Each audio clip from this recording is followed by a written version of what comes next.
been the just perfect week and a half, maybe, of just someone throwing, like, jangling their keys in front of a bunch of small children, saying, like, "Hey, look, listen, Look I here, can do listen. this." See, people are. I love it. Look here, listen. Is that what Jordy said? What's his name? Wings Redemption. Is that what he said? I think Look here, so. listen. That was. Did you have the Telegram post, Prude? I'm trying to. I just put one up, yeah, alongside Okay. Twitter. That is true. Yeah, I noticed that I have quite a few. If you are a channel member on YouTube, you guys get to see the fun stuff early. Did Gio always have the bench press in the background? No, I think you just bought this, right? For yes, $70. Yeah, for $75. I gave the guy $80 though. Yeah, man, it's like a pretty decent bench and a rack, like a squat rack, and it can go up for like deadlifts too, and but like around like I think it was like $75 worth of like 75 pounds of weight. But I could always add plates. Like I have some plates for my barbells I can add on too. But I'm just like doing it conservatively now. I'm about like 65 pounds on it now. So my goal is by the end of the summer to get to 100-pound bench, or at least, 90 to 500-pound bench, because I don't know, I'm too worried about being injured. You know what I mean? I don't want to like really, I had to shell out a bunch of money for insoles and everything too, because my feet are like supinated. Like I had insoles when I was a kid. So now that I can like I can, walk more confidently without my ankles being shredded. I could be more well-rounded in terms of exercise. I don't know, hopefully in a year or so I could, obviously, if I persist, I'll be even more of a monster than I am now. So there you go. Nevertheless, he persisted. Yeah, exactly, Engie Benji. Don't ego lift, because if you ego lift, it's like it's not, unless you're like Sam Sulik, I don't know. I can't ego lift. I mean, I love Sam Sulik. He's great content. I would like his technique should be a bit better, because like there are people that criticize him because he like really just throws the weight around and like his joints are gonna be all messed up. But I mean, if you're young and you're vital, this is where you're most vital. Like I can't fault him. I should have done this stuff years ago. I should have done this stuff in my 20s. But I guess we all learn painful lessons. You know what I mean? Yeah, absolutely. Yeah, well-rounded instead of well-rounded. You guys are bad. Well, speaking of well-rounded stuff, I mean, you've been busy this week, haven't you? You got an editor for the book. Things are moving along. You've got you put out a new show with Gabe, of all people. Oh yeah. So the first one, I'm paying Matthew to. We're going through the whole book line by line. The stoat, not the frog, by the way. Yeah, not Matthew the frog. Yeah. So I think it'll take maybe 1 to 2 months. I of course have to pay him a cut of the advance that I got, because really, I mean, the book isn't about money, of course. But I figure like it's a good thing, because a lot of writers they stick with their editors for a long time, or their whole life really. Like I think Foucault stick with Paul Rabineau, his translator, for like forever until he died.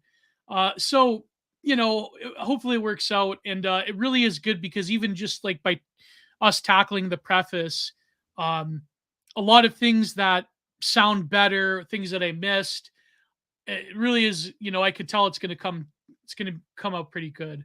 I of course will have to like guide him through the theory cell stuff, but hopefully it'll be good. And then speaks your language, so that helps a lot. Yeah. He even said like in one line, he's like, "Yeah, this is a geoism we have to like keep in." Another thing, yeah. So Content Minded episode 59, I did it with Gabe Underground from our good friend from the Sidebar podcast from Tookie's Mag. We talked about Fish Tank Live, went through the whole arc. He's got this whole mythology around Fish Tank Live. But we also talked about a bunch of other things like Richard Nixon. We talked about how Nixon was like the first Trumpian figure politically. We talked about sex lectics with the Fannie Willis thing. Do you remember the Fannie Willis thing? Does anyone remember that one? it was only a few weeks ago. Then we talked about a bunch of other things. It was a really nice episode. It was almost like 4 hours long. Then Gabe's like, yeah, I have to go soon. I have to go to work. I'm like, oh God. So it was pretty good. And you can find that, of course, the full thing on Patreon and on Substack. So yeah, I've been pretty busy, man. And so if the content is spotty in the next few weeks to a month, it's because like me and Matthew are literally spending hours and hours a day on on video to like go through the text line by line to get it as good as possible, because you don't want to fuck up a first book, you know what I mean? No, of course So not. I was yeah. actually just talking about you the other day. I was Oh, well, no, because you said the word content, and mm, so if you are a channel member on the show, you'll notice that I just put out a new interview today. I interviewed the one and only Andrew McLuhan, the founder and head of the McLuhan Institute and the grandson of the late and man, great Marshall it's McLuhan. crazy. And he has a few tweets about the words content and how we're sort of a content obsessed generation.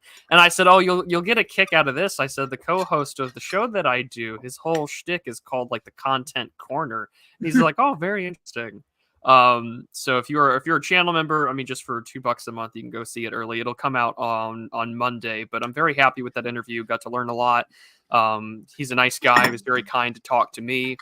And he had watched my talk with Dimes on the Marshall McLuhan Harold Innis stuff, so I was like really stoked to Oh talk to him. man. So yeah, great stuff coming in Monday. I put out the video essay, of course, on Re-Enchantment earlier this Monday, and then tomorrow I will have a Substack out talking about Helldivers 2. So I get to do what I wanted to do when I built my PC 4 years ago, which was do video game review essays, and now I get to talk about the politics of a fun combat loop, but with a lot of fully automated luxury gay space, like I guess like Americanism. It's pretty funny, so it'll be fun.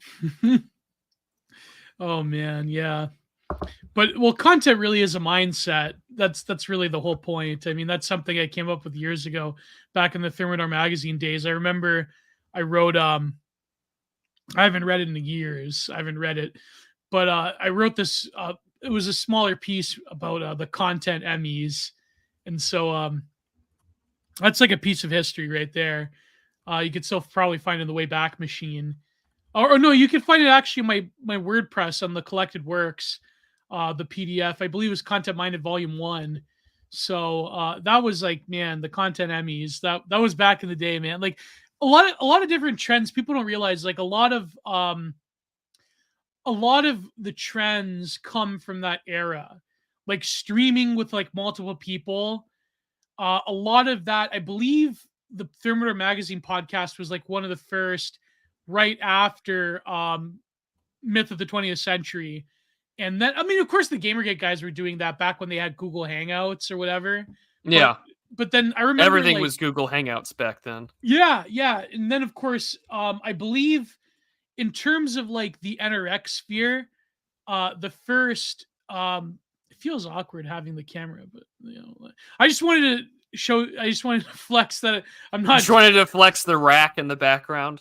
I'm not joking. I actually did go and buy. I would never lie about anything, I feel that's kind of people like it's funny, like people lie, they like make up stories about their existence. It's like I can never understand that.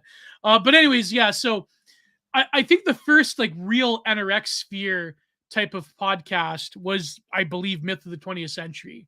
Like there were people, I think like there were people that would go on YouTube as like one-off appearances. Like for example, I know that um I know that like Millennial Woes, he would have on like anti-dem, or people like that were more like bloggers. And Millennial being like such an institution, right? But other than that, like you had Myth of the 20th Century, you had a bunch of like the Gamergate callers, and I think like, and then you had the Thermometer Magazine podcast, and that was like really the only like YouTube stream hangout content that wasn't a part of like the bigger apparatus of like the anti-SJW type of stuff, right? And so, yeah, and so like streaming was very much you got to realize back in the day, and you Zoomers probably don't remember this, okay? You Zoomers, listen here, boy. Listen here, son. You Zoomers, back in the day, streaming and like live hangouts and the parasocial, like this is a friendship simulator, outside of like explicit podcast networks like that one, not going to mention, um like outside of that, like the old heads on YouTube streaming and hangouts, that was like that was a tertiary thing. Like it was before monetization in terms of super chats. I think the super chats had just started coming, but that was like a secondary thing. And then around, I would say 2016, 2017, 20, especially 2018, then that was like the big thing. Because the beginning of it, the first, like the real thing was like the standalone videos, like Davis Serini, then Millennial Woes, then Dave, then Keith Woods, like the streaming and the live hangouts, that was like a secondary thing. And it was always treated as such. But now it's almost like podcasting and streaming, like that's the main content. That's the main thing. And the standalone video essayist, unless you're like some like aging millennial bread tube kohler, it's like, then that's not, that's not the thing, right? But I don't know, maybe the video essay will come back. Who knows? In terms of like the e-right, not like the breadtube or Twitch streamers or whatever. I don't know. I was watching there's like a million of these apparently. Like you don't even like, who watches these people, by the way? Who watches them? Like these left coded like women bread tubers, but they're not bread tubers. They're like Twitch streamers, but they do videos. Like what's that one Froggy friend? There's this woman. I think she only makes like one video a year or whatever. Well, that's ContraPoints these days. I mean, the Yeah, person you would want to, I guess, for this ecosystem, I guess, would be Dave, the distributist, because he's one of the few people that still yeah, watches that. But the reason why I always tell people to maybe like be careful, I suppose, when like, well, who watches these things, is because it's really easy to not to recognize or maybe just fall into the trap that like we also live in our own sort of niche bubble.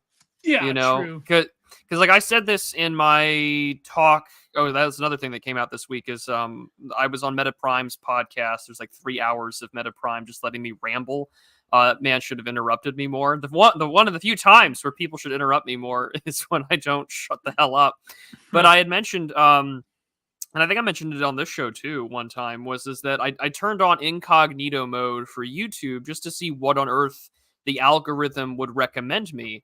And all of a sudden I was shown like this like YouTube documentary about a whole subgenre of like, I guess, children Zoomer entertainment called object games, where it's like these like animated projects where it's like Survivor, but like these inanimate objects are like thrown into this world and then the audience votes. I'm talking Oh my tens of God. millions of views, and it is insane. And I was like, well, who watches this shit? And then you have to like have that moment of like personal recognizance, and it's like, oh, right, like I'm in a very specific bubble where the things that I'm interested in, whether it be about like guns or coffee or like typewriter repair and politics, doesn't exist anymore, right? Yeah. The last This Week in Stupid aired in April of 2019. Oh no. It's been 5 years since This Week in Stupid. That's another thing too, and I talked about that with and I said this before. It's just like you remember that VidCon 2017 video where Anita Sarkeesian calls like Carl Benjamin a garbage human being? That was 7 years ago. It was 7,000 years ago for all intents and might purposes. as well be 1,000 aeons ago. Yeah, No, but I was gonna say that this YouTube woman did like these 2-part 20-minute videos. Like Jenny, it was a Jenny Nicholson. No, it wasn't Jenny Nicholson. It was some other one where she was like saying that Joseph Campbell was a fascist. I'm like, a beast. So it's like, yeah, I mean, that he was like an Austrian painter fan or whatever. I don't know. Like it's just, and then some like commenter. Joseph Campbell is like the one universalizing or the universalization of the monomyth, the hero of 1,000 faces. That's where fascism. you get that? Yeah, it's fascism. Liberal universalism is fascism, apparently. No, but then there's one comment about like Joseph dismissed. She had one female student that dismissed her about like a female heroine monomyth, and then she wrote a book about it, and he didn't like it, and so like girl power. It's like okay, like it's I don't know. It's just it's a really cheap. Like this is the problem I feel with the ecosystem of the pop left is that because it's like sort of Joseph Campbell-y. Well, sorry, I mean because it's like Jordan Peterson-y. It's like Petersonian. it's Petersonian, so therefore you have to bash it, and it becomes this like the real scholarship that people like Young and Joseph Campbell did gets lost in the fact that oh I have to like subtweet Jordan. I have to like throw shade at like Jordan Peterson or whatever because Jordan Peterson is an evil fascist. Like these people believe that Jordan Peterson's a fascist, and it's just like it's like you really cannot debate or talk to people like that. It's impossible. It's like you know what I mean. And who knows? Did Joseph? Could I imagine that Joseph Campbell had right wing sympathies by the standards of 2023? Yeah, like every human being in existence, maybe before the 1990s. You know what I mean?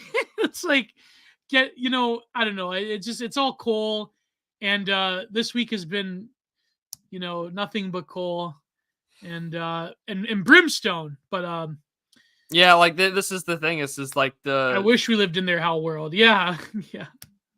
Well, because there's that little popular like comic or meme that lefties and righties like to use alike, where it's like the guy putting up like the cardboard stand of monsters and like the fake all theater fire, and then he's like crying, like I'm so oppressed, and it's just I wish I lived in like the evil Republican like fantasies of like Aaron Sorkin, because like, you watch The West Wing or something, and you're listening to this like Republican candidate going up against President Bartlett. He's like, I'm gonna like close the border. I'm gonna make English national language. I'm gonna make burning the American flag like a federal crime. Your First Amendment be damned. And it's just like I kind of want to live in this guy's world.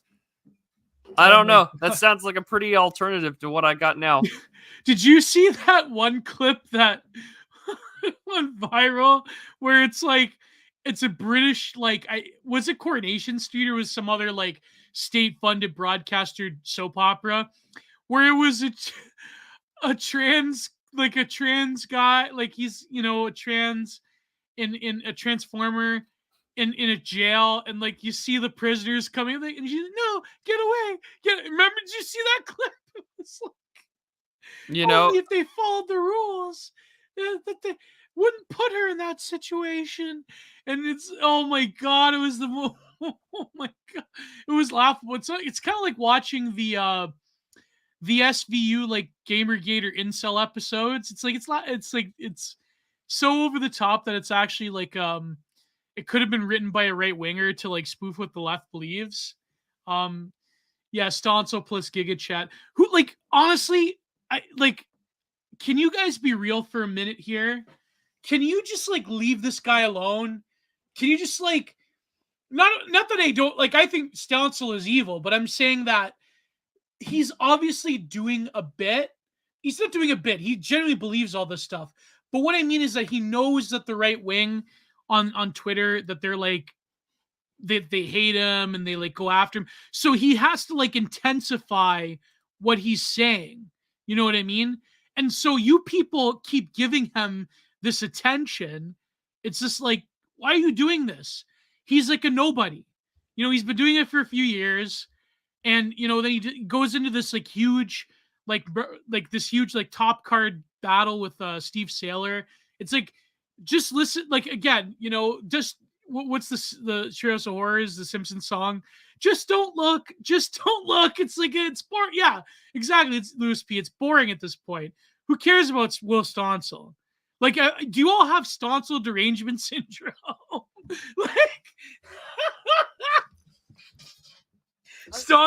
you all have a case of stonsilitis. That's your problem. You have Stonsel derangement. Those stonsils look a little inflamed. I think we might have to get out. You might have to come in for surgery. Yeah, we might have to amputate. I don't like. I guess it was funny with the Steve Saylor bit. Like, you made some Yeah, that money was out of it with Passage Press, and I get it, right? Never let a good meme go to waste for marketing. On one hand, how much of like the Carl Bahier stuff that like the Dems are talking about, like, oh, I'm gonna like consult with the Minnesota DFL, which is like the Democratic Farmers League or whatever, because of how oh the party god. system works, and it's just like I'm gonna do what's necessary because apparently these neo Nazis are like giving him $15,000. Like, on one hand, this looks incredibly bad if you're not on Twitter and like you don't know that for like the They're last month and memeing. a half that they've been memeing this guy. But I think that you're just giving him what he wants. Like, this is pick me behavior. Well, I think that's unironically good strategy, and if you're like going to sink his campaign, though, Well, like yeah, that, and I mean that. you're like tainting him by making right wing memes about. Oh, I know it's an underhanded tactic, but hey, what are you gonna do? That's Well, I think it's fine because like, what is it that what as a straight white male progressive, what can he do? yeah, Because I think one of the first tweets that came out was like, well, I want more women representation, so like I'm not going to vote for a straight white male. And it's just like, again, this goes back to the whole aspects of progressive politics. There is no role model for a straight white male yeah, other than to step aside or to sacrifice yourself and to redact yourself.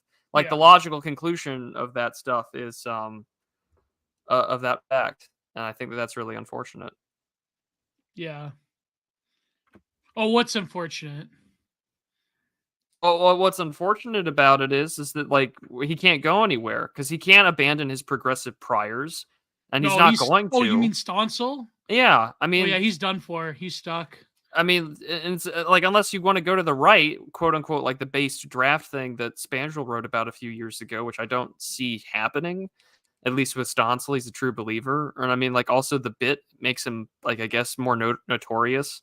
So I mean, like, that's the thing. Is like, either send yourself off into the sunset, or you go out to you change.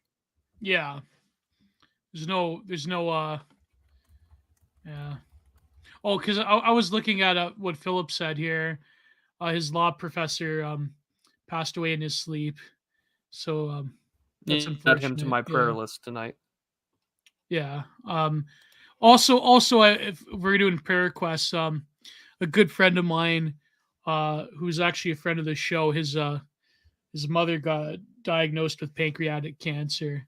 So yeah, Oh man. if you could also pray. You. I don't know if you want me to say who he is, but he's known to the podcast sphere. So anyways, yeah. So if you could pray for his mother too. But yeah, I'm gonna pray for Philip's professor who died in his sleep. But do we But want to so cover like the topic that everyone wants us to talk about, or in 2 seconds, I'm just going to yeah, briefly explain this. So Blue Devil, the whole point, and that Spandrel made in the base draft, and I have a whole video on it if you want to go see it out on what it means. Just basically that you just force your enemies into a position where they have to either they're on your side whether you like it or not. Like, his whole argument is there are a million like milk toast white liberal males in positions of government, academia, and others, and you just accelerate the progressive attitude towards them and make them, either stand up for their own interest or like, watch them just sunset off into their careers. Either which way, it's good for you. It's sort of, I don't want to say it's full on accelerationist, but he's just like, listen, like the progressive hierarchy is anti-white, anti-male. Like, you can use that as leverage. It's a yeah. gambit argument. But I think like they don't it doesn't like anticipate the nihilism of the white male progressive though. I think No. that's. Well, that was Um the other thing too. We're all it has been this like explosion of stories I've noticed, and this kind of ties into some of the weird stuff of I guess, like Candace Owens trying to piss off her boss and get fired. oh But god. Yeah. but no, I mean, like, how many there's been this explosion of stories I've noticed on the timeline where it's like mid or late 20s to early to mid 30s males who like trap their wives with like a baby and then they troon out. And then this has Oh been yeah, like the large Mr. noticeable Beast trend. guy.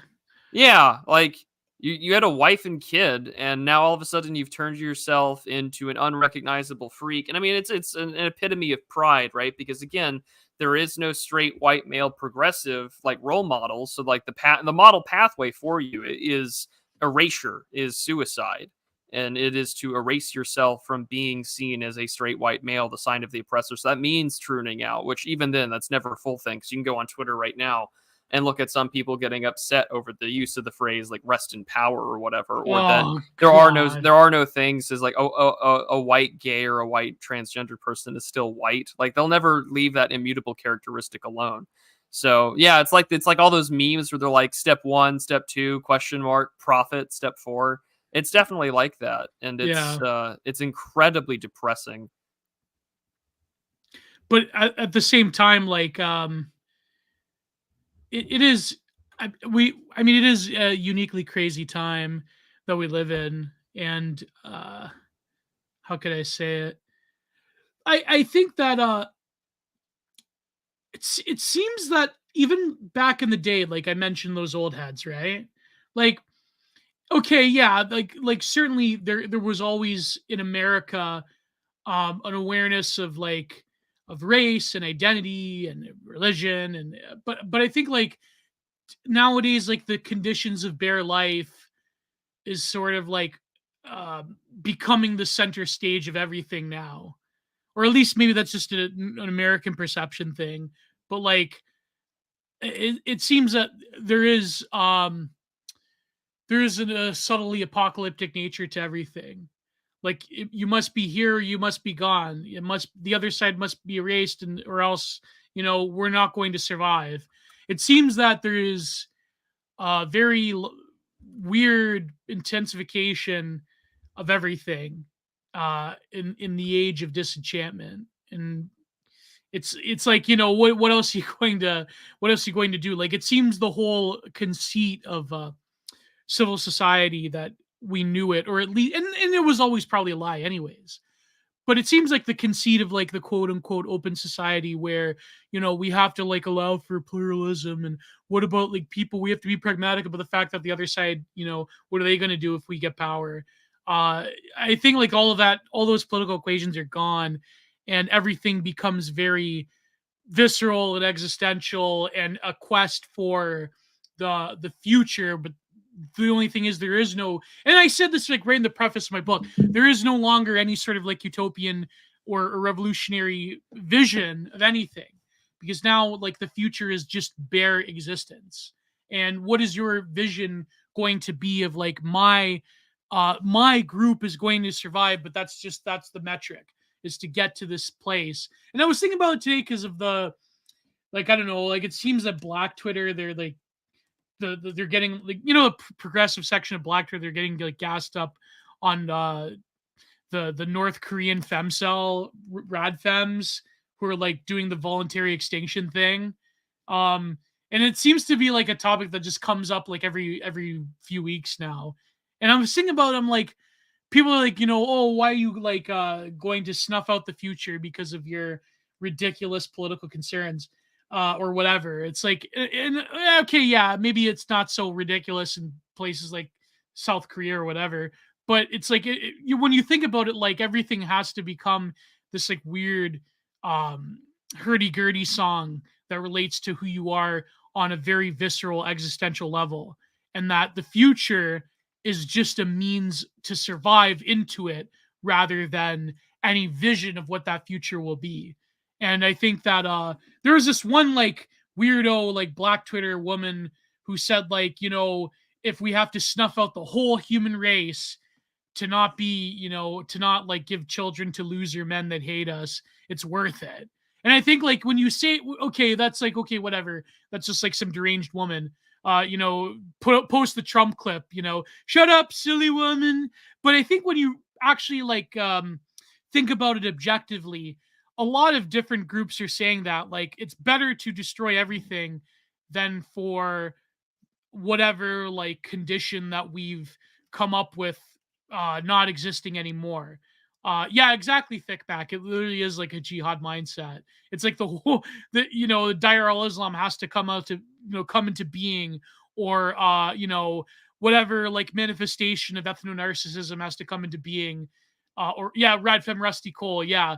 Like the whole world has to cease unless my ethno-narcissism is placated. And I feel, you know what I mean? I say this uh the one book I really cite about the passage in Deculturation is when Thurston Butts Borstein, when he talks about radical Islam, and he's like, a lot of religious fundamentalists, they use kitsch as an example because it creates this other world of that is a supplicant to our existing world where everything is perfect in a way, and it's like every single identity group has this thirst for annihilation, this sort of Samson option type thing, where it's like the whole world must be extinguished unless my group can thrive, and that's it.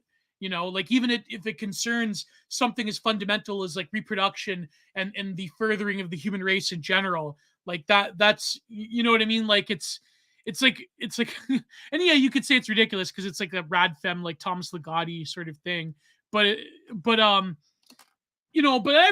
everyone has that. Even people on the right, we have this. I mean, you know what I mean? Not gonna lie, it's like it's the same thing. But I don't know, just rambling right now. I was thinking about that, like how everything has to be totalized nowadays, and I think that's why everything becomes kitsch, or it becomes sold in a particular way. Is that it has to be this monumental thing, because it's like, what do we have in the absence of God? We have our mere existence, and therefore that mere existence has to be transformed into something else.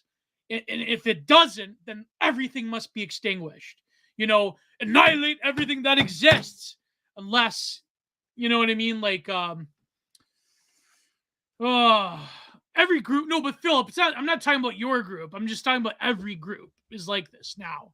There's this apocalypticism to everything, like from the Hotep to the everything else. You know what I mean? Like to the I don't know, some groups. I probably can't name a lot of these different groups on YouTube, but you know what I mean. Like it's yeah. So Yeah, everyone has the utopianism built inside of this message, and it has to be totalizing, because if everyone is miserable and everyone is a part of on the same board and everyone agrees that the same kitsch sayings and classisms are yeah. there, then it'll be fine. I mean, this is the you saw that tweet the other day. And yeah, welcome to the show where we cover like weird Twitter discourse for the people who aren't on Twitter. We're on Twitter, so you don't have to be. That should be like the tagline for this entire podcast. Yeah. Is that someone had posted this like clip of a high school, just like a bunch of high school students in 2002, and they were like, these guys are like, oh, what an awful time. I would have been called like a homophobic slur or something. And there's this constant rewiring of the past and to dedicate it to be evil and to be worse off, because the less free we were back then in terms of this totalizing, I guess, sort of like liberal liberation theology, where all of a sudden we're going to be allowing gay race communism to be everywhere or whatever. Like, that means that the past is fundamentally evil, despite the fact that things were more robust, there was higher trust, there were things worked. And so the past must constantly be reified, and it has to constantly be reiterated as evil, even if things worked better in the past. I mean, even today, there's been a timeline where male suicide was at its lowest rate from like 2002 to 2009, I or tweeted that. yeah. Yeah. And I mean, it's an insane thing to consider that even then, right? Like, people weren't offing themselves, people weren't tuning out, people were as awful as things were on the home front, either with respects to the war on terror or the Great Recession that was going to come afterwards. It was a world that was better for existence. And to look back even 10-15 years ago and to say that that was evil and that was awful, that this pre-Obergefell, pre-smartphone world was awful, I think really does illustrate that we're in a great filter, and we haven't been Hmm. able to I guess really get past that. And Yeah. we're in it right now, right? Well, I know well, Bornstein, he talks about like it as a sort of like a cult of excellence. I guess like uh, people would say it's like refinement culture or whatever. And I think like so he calls it like an alternative aesthetic truth that a lot of groups will weaponize kitsch in their favor because it literally is like a perfect world. And it's and so I'm trying to find the point where he talks about radical Islam. Um the Gulf countries and excellence culture. Yeah, so he's talking about the Gulf states have this weirdo form of aesthetic truth that is like very it comes off as like kind of eclectic, but it's like a lot of these Gulf states, they have like these particular form of architecture that doesn't like fit. It's because it's like they're this like rapid development that they're trying to control, and it's like everything does this. So here you go. Here's like one quote. He says, "The culture of excellence is dogmatic because excellence is not supposed to be reflected against a cultural screen. The parallel with most recent development of religion is obvious. What happens is a shift from culturally determined knowledge to belief." Uh, he's citing Roy here. Roy writes that in order to circulate, the religious object must appear universal, disconnected from a specific culture that has been understood in order for the masses to be grasped. Sorry, the message to be grasped. Religion therefore circulates outside of knowledge. Salvation does not require people to know but to believe. Also, excellence is not a matter of culture or intercultural reasoning, but of belief. Roy explains that the word conversion is reserved for changing religion because people do not convert to a culture. Nobody will be led towards excellence via a critical thinking process either. One converts to excellence. The reason is that excellence is too abstract and too universal, just like absolute reveals truth of fundamentalists. Just like the absolute. On what grounds would you refuse to be excellent? Refusing excellence is like saying that you're a non-believer. Critical thinking can lead to the learning and adaptation of certain cultural values that will probably come in different shades. It can never lead to adoption of excellence as such. Values, which are always cultural, need to be learned one by one and cannot be acquired through a sudden act of conversion. Cultures offer a symbolic, imaginary system that legitimates the social and political order, and the communal life is regulated by this system. This has nothing to do with faith or belief or some abstract values. Excellence is a completely different phenomenon. And then, of course, he talks about Salafism. The naive objectivism through which evangelism and Salafism operate is duplicated by neoliberalism as well as by progressive liberals, forms of education that have abandoned any cultural project. Most basically, culture represents a project shared by several people. In order to do so, people who share the same culture do not need to believe in the same absolute truth. On the contrary, culture as a project is very much about items that can be neither quantified nor spelled out in terms of simple truth-false dichotomies.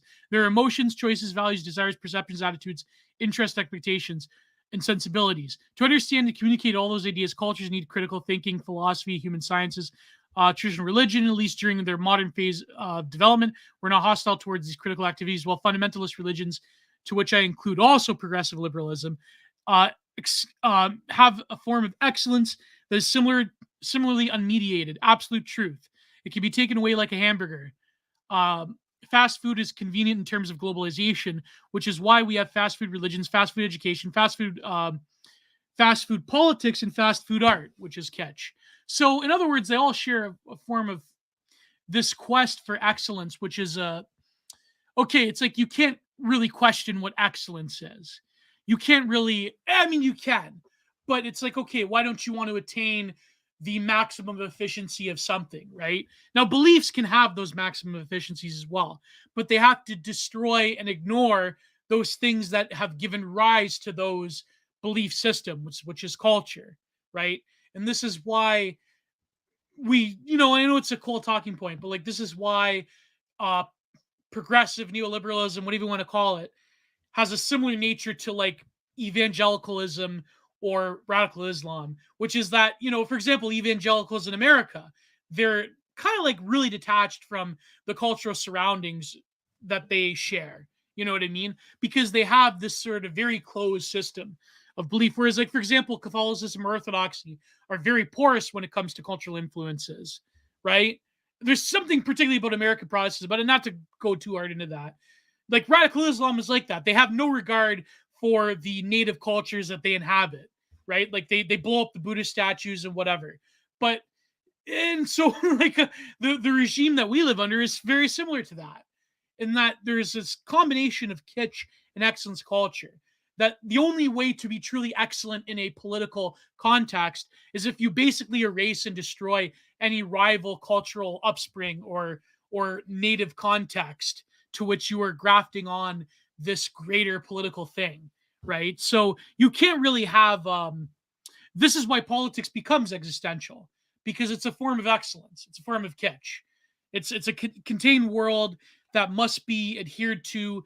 You can't have any deviation from, because by definition, the very groundwork of modern liberalism, and I know Burnham like talks about this, the very groundwork of it has to be a all-consuming thing, or else it will not work, or quote unquote it won't be because the reason why is because they claim that there is this excellent thing, that like this is the natural conclusion of, you know, if you were smart enough to comprehend that this form of system and governance and the rules-based order and an open society, which really means gay race communism, if you know, that's the natural conclusion of things, and to go against it means you're going against what is excellent and what is proven to quote unquote work. And so people like Will Stoncel and No Opinion and even like Richard Anania or Peter Zeihan, like they all believe in this. Like if you like talk to an unironic neoliberal,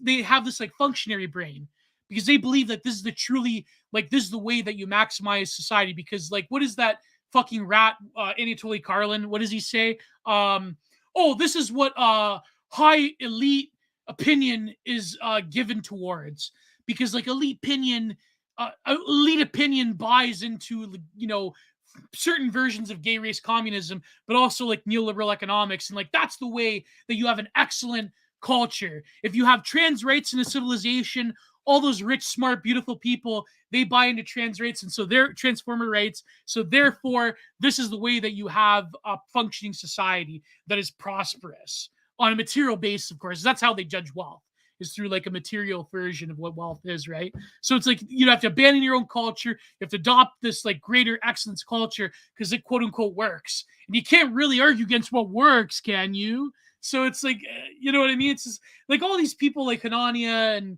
and Peter Zeihan and you know, they arrange, like you have like Peter Zeihan and No Opinion on the left. You have Anatoly Karlin and Richard Anania on the right spectrum of unironic neoliberalism. And I guess you have Destiny like right in the middle, right? Steve Bonnell, the little guy.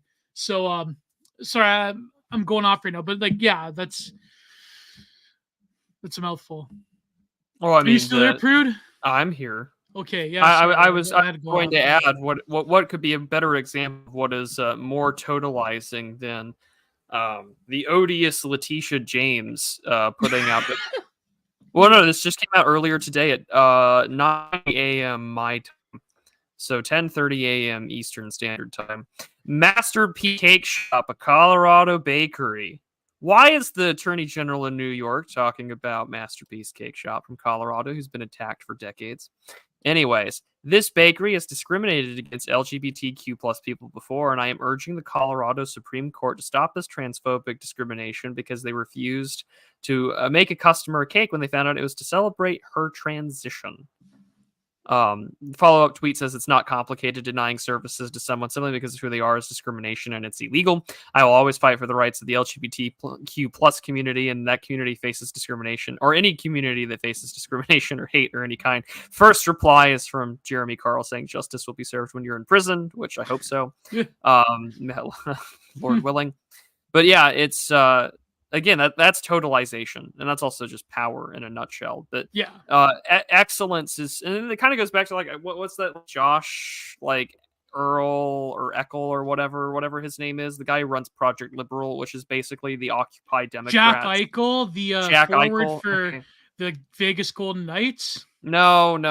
Sorry, no. Who runs Project Liberal? While I know who you're talking about. He's the soybeard guy. Yeah. Who runs it though? That's the Joshua Reed. Yeah, Eckel is who it is. That guy's deranged. Yeah. But no, he's the one that put out a couple of weeks ago just that whole I hate ugly things, and below the iceberg is a picture of Adolf Hitler.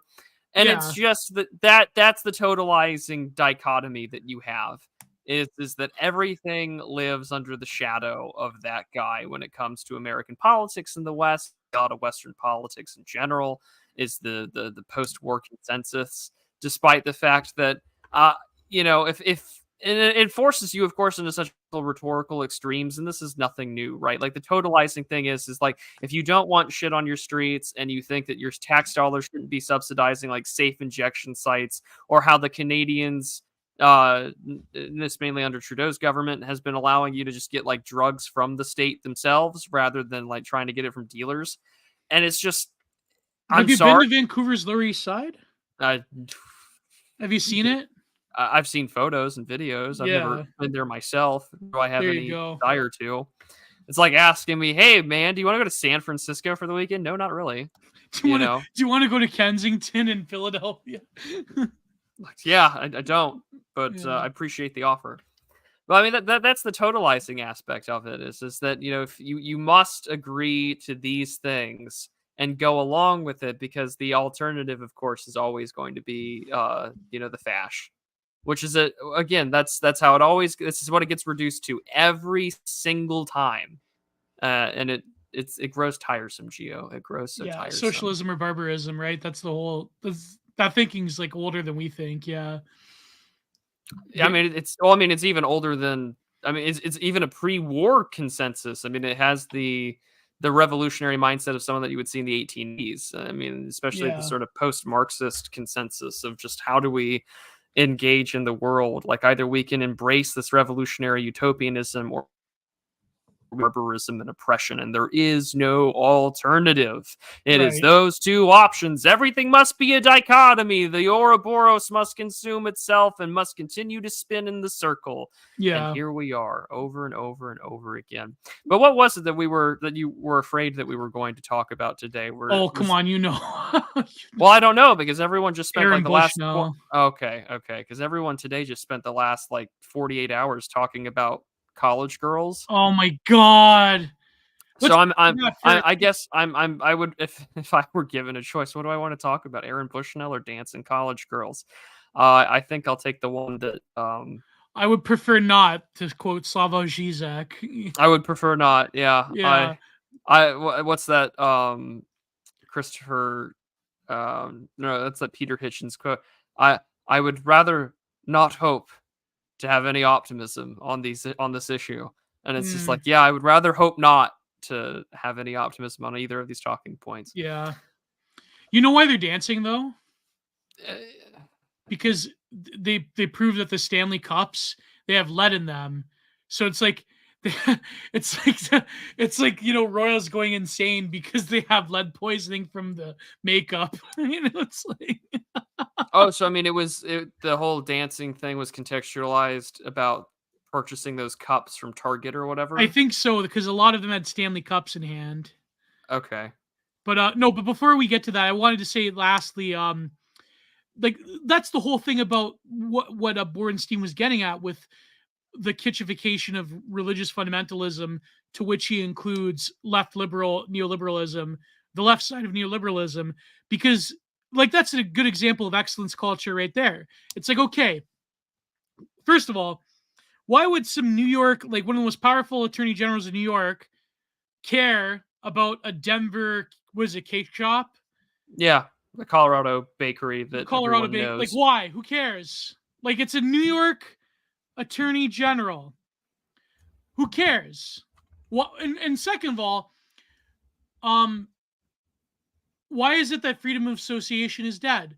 Well, like, who cares if one bake shop doesn't want to bake the trans cake or whatever? Who cares, right? Like, what does someone operating a business saying no to you, how does that affect your life at all? Like, I know I'm making a libtard argument, right? About like, how does it affect you? But it's like, when you really think about it, how does it affect you? You can't, like, you know what I mean? If you go by the basis of what libs say about like a teacher preaching about transformer rights to like first graders, like, any like libs of TikTok video, then why can't you use the same argument? Like, who cares if a bakery doesn't want to bake your confirmation cake, right? But that's the whole point, is that if you have any deviation that is not punished, then that sort of model of excellence is disrupted. Because people like Will Stonso, they actually believe that like diversity is strength, or it's going to bring about equality, or that, you know, Not to interrupt you, but yeah, go ahead. we're doing this at the end of the show, Seneca. Do Yes. not worry. I was told explicitly by Gio we're doing it today, so we're good. No, and please sneak those super chats for each. You know, it'd be funny if you like refuse to do the rest of the questions unless they give you super chat. No, you can't do. That's I'm like not a going to be form of that grift guy. fun. That's too much. But how does No. this affect you personally? Yeah, exactly, right? Like, no, because how does freedom, like, okay, if we lived in like 90s libertarian, like, if you want to have a gay wedding, I don't agree. But if I say that I don't want to bake the cake, that's also fine because it violates my held beliefs, right? But it's like, no, that's not possible anymore. Like, if they just kept the Will and Grace 1990s consensus, I think that the E-right wouldn't even exist, in my opinion, because there's a lot of people that would get distracted with other things. You know what I mean? Like if they just kept it at like 90s libertarianism, if they just gave us our video games, we wouldn't have had to do this, Prude. If they just left video games alone, they, you know what I mean? But they can't leave video games alone. That's the whole point, because it sacrifices their project of excellence. Because the whole world must be consumed by LGBTQ plus I by POC communism, or else it's not going to work. Because, you know what I mean? Like, unless every light is extinguished by the lich, it's not going to work. So, why does Letitia James care about a bakery in Colorado? It seems so stupid. Well, it'd probably help her to get her off to stay in the news cycle. The Letitia James case, of course, is happening in New York. The Supreme Court's going to hold, or I guess hear the Trump immunity case that they've appealed on. Oh man. So, I mean, again, this is all in the backdrop for what will be, as every election has been in my lifetime, and even before my lifetime and yours in America, has been, every election is an existential election. Yeah. Because we have reached the boiling point where certain ideals no longer matter. Like, the nice thing about, and this is why the whole like Trump talk that he had with Glenn Beck earlier the other week about wanting to go back to the 1990s. Like, I know that gets lampooned a lot in these spaces, and rightfully so. I mean, heck, you couldn't even go back to the 1990s without the demographics of the 1990s, and exactly. good luck with that. Yeah. Millions must be deported. But even if you wanted to skip over that, right? Like, the 1990s consensus had, the academia bubbling up with all these extreme fringe theories that had eaten through the institution since the 1950s onward. But also, right, you had a much more sane political formula where people could get along. Like, the civic nationalism was stronger. There was the idea of like, listen, you can be you, Ellen, you can come out on TV, but like, don't be surprised when like, 58% of the country hates your guts and doesn't think that should be exposed to children. Like, there was still relative power of a sort of moral majority consensus, to which that has obviously faded away. And it's where you get that MSNBC chick rightfully just talking about how holding on to any basic, even quote unquote classical liberal preconception of how the world works make Christian nationalist. Which one? You have to be specific. Oh, not that. Oh God, not her. What's her name? Joy. No, Joy Reid. It was the no. I think this was one of their lighter skinned hosts, but it was no. Joy Reid also had the take saying that America has 327 million people don't have children, which is just a nice way of saying like, stop Don't having have kids. children. Yeah, right. Yeah. That's how I read it. Was just like, we're bringing in so many immigrants. Why do you need more children? Yeah, thank you. Like, you don't get it, do you? Like that's. She probably does get it. Probably not. But like, it was just this call. Who is she talking about in that clip? Some senator. I think so. Yeah, I'd have to look it up again. Yeah, it's clearly just calling him a racist or whatever. But no, not Joy Behar. I mean, Joy Behar's No, worse. Joy Behar is with The View. Joy Yeah. Reid is with MSNBC. But I mean, like, they both whine and complain about the same stuff. So, I mean, Who I think Joy Reid's easy kind to of worse confuse. though. Well, Joy Reid is worse just because the ethno narcissism is cranked up to 11, and the obvious ethnic resentment is cranked up to 11. And I think maybe that's the biggest thing out of my observation in being in these spaces is that if everything that you do, and this I think applies more to the right than the left, but if everything that we do or that you do is based on this like ideal of resentment and nothing, you will burn out faster than people who I think have a more grounded vision for themselves, or even a grounded spiritual worldview. Because Yeah. I mean, even like I said in my video essay, like whether you're like a neo-pagan, a vitalist, or any other sort of like religious identity, the people that adhere to those principles and train their lives around them and seek towards something greater than themselves, they have a higher capacity to tolerate the insanity that is on the Bird app every single day, and also what's on the news cycle. Because I mean, even in a Christian context, be like little children under the Lord, right? Like that's an incredibly hard thing to do if Mm. you are inundated day in and day out with the most like depressing timeline that you yourself craft and create. And I mean, it's algorithmically boosted as well. And it's just like it's really hard to do. But you have to, I mean, and I think that makes things really easy for people to just hop on the take carousel and to just hop on board. And I think even Zero HP Mm. Lovecraft had a point. Like at a certain degree, like you either try and be your own person with what you believe in and adhere to your own ideas, or you just hop on the culture war train and you just become a take, Yeah. seller. And I mean that you can make money from doing that, and there are very successful people that do that. I am not one of those people. I still don't know what the hell I'm doing on Twitter.com. But I think it does illustrate a Yeah, point we're that not on the whatever podcast. Or this yeah, is we're Digital not Archipelago. on. This is the Digital Archipelago. We're not talking to mindless women across the table. I But think we have any woman on, they'll be 100% intellectual and well, we've had one. It was Catherine D, and I don't think we've had any other women on since. we should invite Bronze Age Shoddy on. The first question I'd get asked is, why would I go on a show with somebody who has me blocked on Twitter? Well, she has you blocked? I have her blocked. I don't interact with e-girls, She Gio. said, I feel like I people give her don't so much crap. but it's not personal. It's No, just I know, but my operational standard. I don't Bronze Age interact with Shoddy's a sweetheart, e-girls. actually. I don't know why people give her Well, crap. if you like her so much, why don't you marry her? No, I'm taking. Oh, good. I can't. She'd be. I don't know. She'd be too much for me. I don't You know. heard it here first, folks. There's no real e-girl I could see myself with. Maybe Gwen Canson, but that's about it. But I don't know. No, I can't no, really see Philip. myself with anybody No, else Philip. than my No, girlfriend. no, Yeah, no, we could have Amy on. no, no. It's Oh another man, come person I have on. blocked on Twitter. No, We gotta go halfsies on that. Like it's no. like I mean, I I don't don't think you know. understand that voice is so grating. I can't. Why do people hate her voice? I don't like it. It's It's grating. it's it's it's fine. It's like, No, oh man. no. She's Oh, insane, but in a good way. It's just the voice. It's just the voice.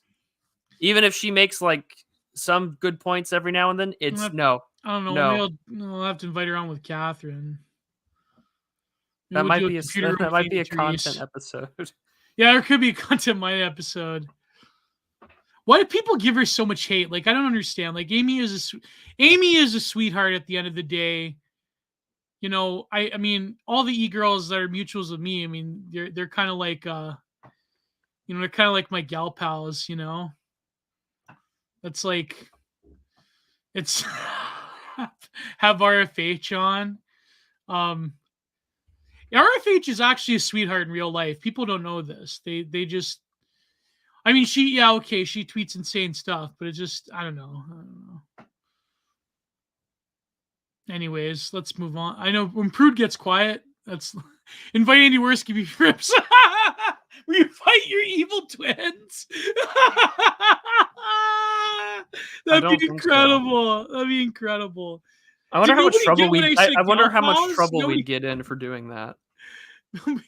Yeah, we would get in trouble maybe. No, they do. They have a clips channel that they run where they just censor.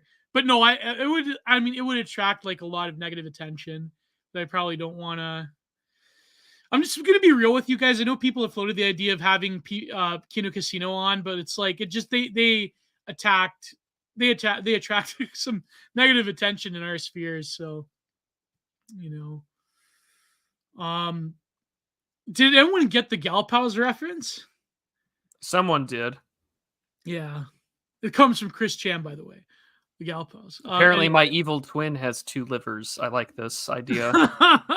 My evil twin is just like a hardcore alcoholic with 2 livers. No, he's been clean for like 2 years now. In Worski. Oh, I don't think Worski's my evil twin. Oh no, I thought that was in reference to Kino Casino. I don't know. Well, no, it's a reference to me and my organ transplant. Oh, anyway. I see. Yeah. Yeah. I thought that meant because like Worski used to be an alcoholic and that. I didn't know that. My lore of old head E personalities is just not high on my list of mental faculty bandwidth. By the way, I love how Ethan Ralph's like he admits to like buying Xanny bars from like South Africa and like other in Argentina, but then he'll still go on and be like, "Well, Kotsky, what about Koksky?" It's like Andy Worski hasn't like done anything in like 2 years, you can't. It's like I don't know, man. It's kind of. Anyways, let's not talk about E-drama. Someone said have Wendell on. I haven't listened to enough Wendell content, but he is pretty knowledgeable about American history, and I know he like runs with the AF crew, but he is a pretty knowledgeable guy. So I don't know, maybe I wish people listen deep down in the bottom of my heart. I wish people could just get along because like there are a lot of exciting guests that I want to have on like either my show or DA or even Computer Room. That like I know like it would just get too much heat, and it's just like fuck, man. Like I wish people weren't so uptight about everything. I don't know. Oh boy, yeah. Nola's like me and Catherine actually have been trying to get Nola on. We've been trying, but he ignores Catherine's emails. I don't know. And why don't you try reaching out before he keeps ignoring the widget? You know what's funny? I probably could because one of the only people he follows on Twitter is ARX Han, and I wanted to get ARX Han on the show. Talk about his book? Yeah. Have you read Incel? I have not. I just bought it. I want to read it. Maybe if you read it, we could like have ARX Han on. Sure. Trying to think he's Asian? Yes, I did. I couldn't believe it. I listened to the Sidebar podcast on his book, and they were like, "Yeah, he's Asian," and I was like, "Okay, and it's fun. Plenty of Asians in this side of things." Yeah, he wants to interview Jeff. Yeah, you'd have to get a medium for that, like John David Ebert style. No, or maybe I'd have to go into a kibbutz in Tel Aviv. He's still alive. He's still alive somewhere. It's like Biggie Smalls. He just died recently. Died. I don't entertain as much of that stuff as maybe I used to, but it's certainly not something that I wouldn't be opposed to believing. Like you don't let a good intelligence asset just get like offed in prison that way. Yeah, exactly. No, I mean he's probably dead. Let's face it. That's a stupid conspiracy. Oh, Cindy says it wasn't a serious suggestion. I just want to point out how they have the exact same character. Everyone has a character dynamic like this, though. Like the Laurel and Hardy archetype is very Lindy, and it exists in almost every podcast duo I have seen in this entire space, whether it's Worski and PPP, Gio and myself, Nightmare Vision and Future Moldovan Citizen, like every duo, or like even Academic Agent and Mr. D, like there is a Laurel and Hardy, sort of archetypal dynamic that exists with all podcast hosts, and I think it's just built in to the system. Oh If you're yeah. gonna do it, there's gonna be a lanky like straight man, and then there's gonna be like the jolly bucket of fun, and it just exists everywhere, and Yeah. that's fine. I'd like to imagine Mr. D is like svelte, like No, Mr. D is a very tall man. He's like over that's 6 what I mean. feet He's got the tall. swimmer body. Yeah. He's got the svelte body. Like it's like not like otter, but like why do people? It's like people. I notice like people use prawn terms over and over again now.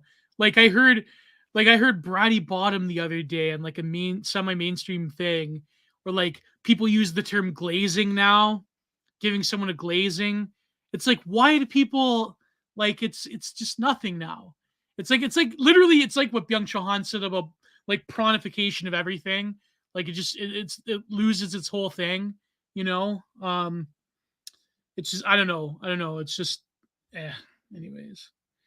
It's Have impossible. the Listen, have Wander, the it's terms kinda for that stuff really just gotten that yeah. sounds really gay. I'm with Kate on this one. It It sounds does pretty sound very gay. gay. Yeah.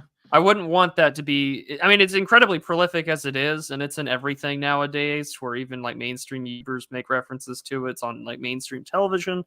There was a TV show like called The Pretender, like several years ago, and Oh like yeah. he was calling some guys probably some internet porn junkie, and it's just like, whew. And it was said, of course, in a very derogatory way, but now it's just so openly common, prolific, accepted that Yeah. Candace Owens is trying to get her get fired, I guess, by pissing off her employee or Yeah. employer. So yeah, Well, like that's like no, but that's like unironically like that's like the video of these women dancing is like you have these like red pilled manosphere types that like I mean may or may not be Indian men behind the anon, you never know. Like they say like there was this one okay, it wasn't this video, but it was like some Muslim woman where she was like pregnant, right? Like she was announcing her pregnancy and she had like the niqab on, not like the full face veil, right? Where they yeah, only had the head scarf. And yes, there was this tweet that went viral because it was like some like Pakistani immigrant from in England who said like why are you announcing that your husband came inside of you? And I'm like, why would you say that like in public to just some random Muslim woman that announcing her pregnancy in the sacredness of her marriage? Like it's like, and of course he got bodied, right? Rightfully so. Rightfully so. He got destroyed. But it's like they're like, and so people were saying this about like these dancing girls, these like white girls dancing to rap that like they're gonna be like on black.com before they go to the beta marriage or whatever. And like they're or like some of them were like unironically, I think it was Catherine who said like people that say that like oh they're gonna die like childless cat ladies or whatever, they've never been to like a sorority party. Like these white girls, okay, it's cringe. Here's my hot take, okay, it's cringe. It was stupid when girls did that when I was in university. And it's like, whatever. It's like the Ebola thesis about America, the Young thesis about America. Okay, whatever, fine. But it's like they're just white girls dancing with their Stanley Cups to a rap song. A lot of them are probably going to get married after college and have kids. That's the reality of it, okay? Are they going to have a few bodies? Yeah, whatever. Who cares? But it's like the reality of a situation is much different than the discourse on the internet around a situation. And it's like to say like ridiculous things like they're gonna get railed on a train like black.com style before they marry some beta simp in their 30s. It's like that just reveals like this porn brain of like a lot of these manosphere grifters. And it's like that Muslim guy saying about a Muslim woman who's married, who has a child, saying that why will you announce to the world that your husband came inside of you? It's like, are you like people like honestly, it drives me crazy. You know why it drives me crazy? I'll tell you why. Because for whatever you could say about Bronze Age pervert, he is correct about one point he had recently in a recent podcast where he said that these people like Andrew Tate and the whatever podcast, or like some like trad larper, like the, what's her name, Vaude Brook, Emma, the milk jugs woman from the Dutch farmer protest. These people are going to create a leftist cultural backlash that's going to be worse than the 2010s. If you think the 2010s was bad with Lena Dunham and girls and Gamergate and Anita Sarkeesian, you're not going to imagine the Sarkeesian that's going to come after the Andrew Taints and the whatever podcast with the OnlyFans girls and talking about like this overt sexual language, but you pretend to be a trad. It's like, I don't pretend to be a trad. I don't live exactly a trad like, well, okay, maybe I kind of do, but like, you know what I mean? Like, it's whatever. I'm not, who cares, right? It's just like, it drives me nuts because people are like freaking out about this innocuous video of white girls dancing to rap. White girls danced to rap when I was in college. Sorry, you call university in Canada. Like 15 years ago. Not 15 years ago, sorry. The high school. When I was high school, 15 years ago. I was in high school. They're dancing to rap. And it was like, whatever. Who cares? It's like...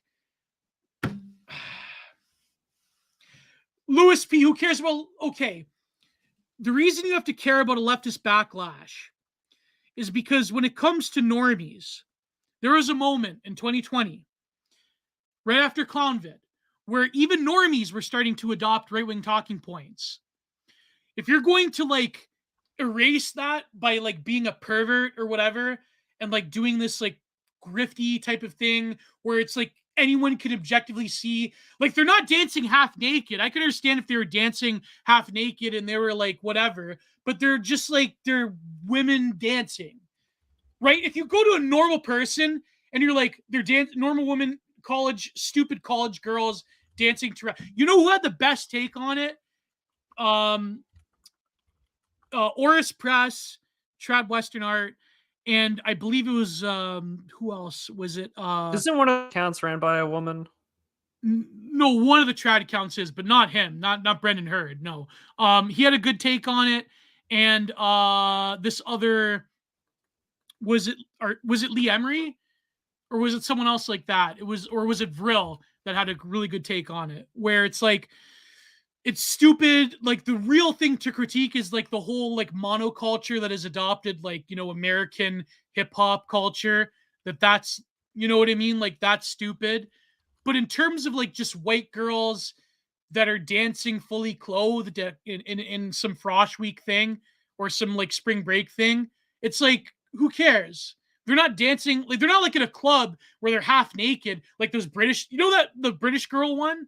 Like all those like... No, I don't. British... Like I don't have much to add here on this one, Gio. The only thing that I do have to add is that, and this is why I titled the episode "Endless Distractions," is that there's going to come a certain point where we have to realize that we are playing into, and again, I talk about this in my interview that comes out on Monday with Andrew McLuhan, just like we are engaged in a system that has purposefully made us want to take the bait and bite down as hard as we can, like, you know, catfish to just like live bait.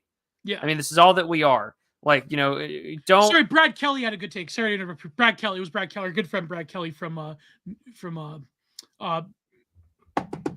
not New Rape. No, not Art of Darkness.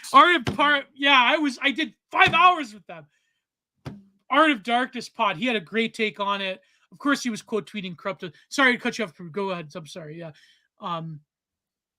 I mean, like that's all of this. Like, people take the bait, and people are going to do it. And whatever nugget of actual good criticism that there is, that, you know, the sort of rap or the style thing there, it gets lost in the milieu because people want to engage and argue with one another and call each other trads or porn addicts and anything like that.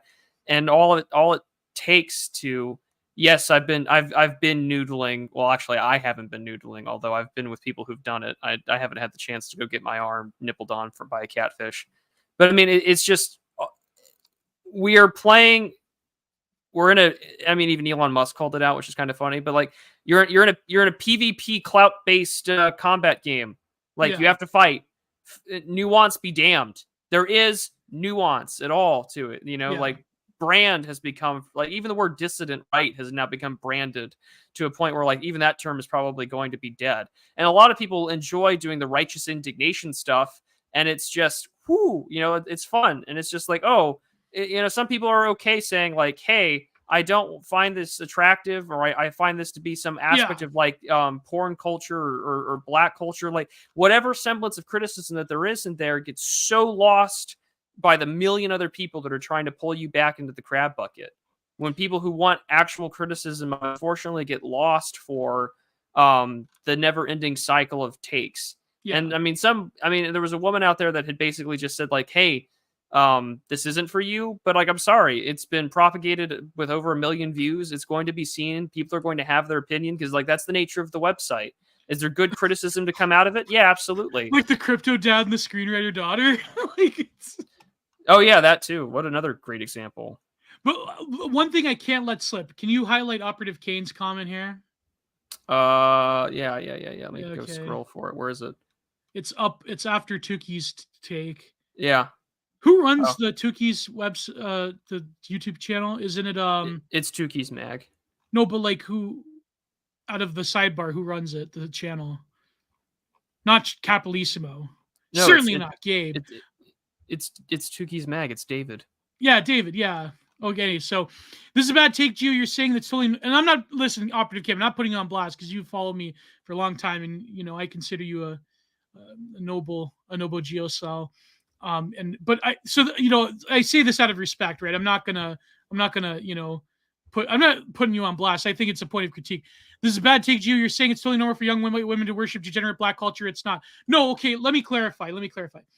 That is okay, Kane. I agree with you. What I'm saying is that it's normal for white girls to dance to pop music, and they weren't half naked. They weren't like that that British nightlife video where it's like that TikTok where it's like British women that have like ill-fitting and like scantily clad clothes they probably shouldn't wear because a lot of them are kind of whatever, they frumpy or whatever. Like they're not like, my point is that college girls just dancing to whatever stupid pop music, it's like that's a normal thing. That's what I'm trying to say. And you probably shouldn't make this big like fantasy work where you're like these like manosphere accounts, these anon manosphere accounts where they have these like prawn fantasy around it and they're going into vivid detail about how they're getting railed by black men or whatever. Like that's what I'm trying to say. But in terms of like the actual thing that you're saying here about like, yeah, I don't agree with it either. I think that it's kind of stupid that this one element of American pop culture is like the dominant thing for obvious political reasons. And okay, do I listen to certain rap artists, whatever? Yeah, but it's like, I agree with you in spirit that, it is like a difficult subject. But when it comes to like the lurid posting about it and the obsession about it, I think it's like, that's a bit too much. And it makes us kind of look like we're, weirdos or whatever. And I think like, and we are weirdos, but I'm saying that to go into like vivid detail, like I've seen like people posting prawn fantasies over it. It's like, that's kind of equally stupid. But these, these girls like dancing to rap, it's like, yeah, it is, I agree with you. It's a sign of decay.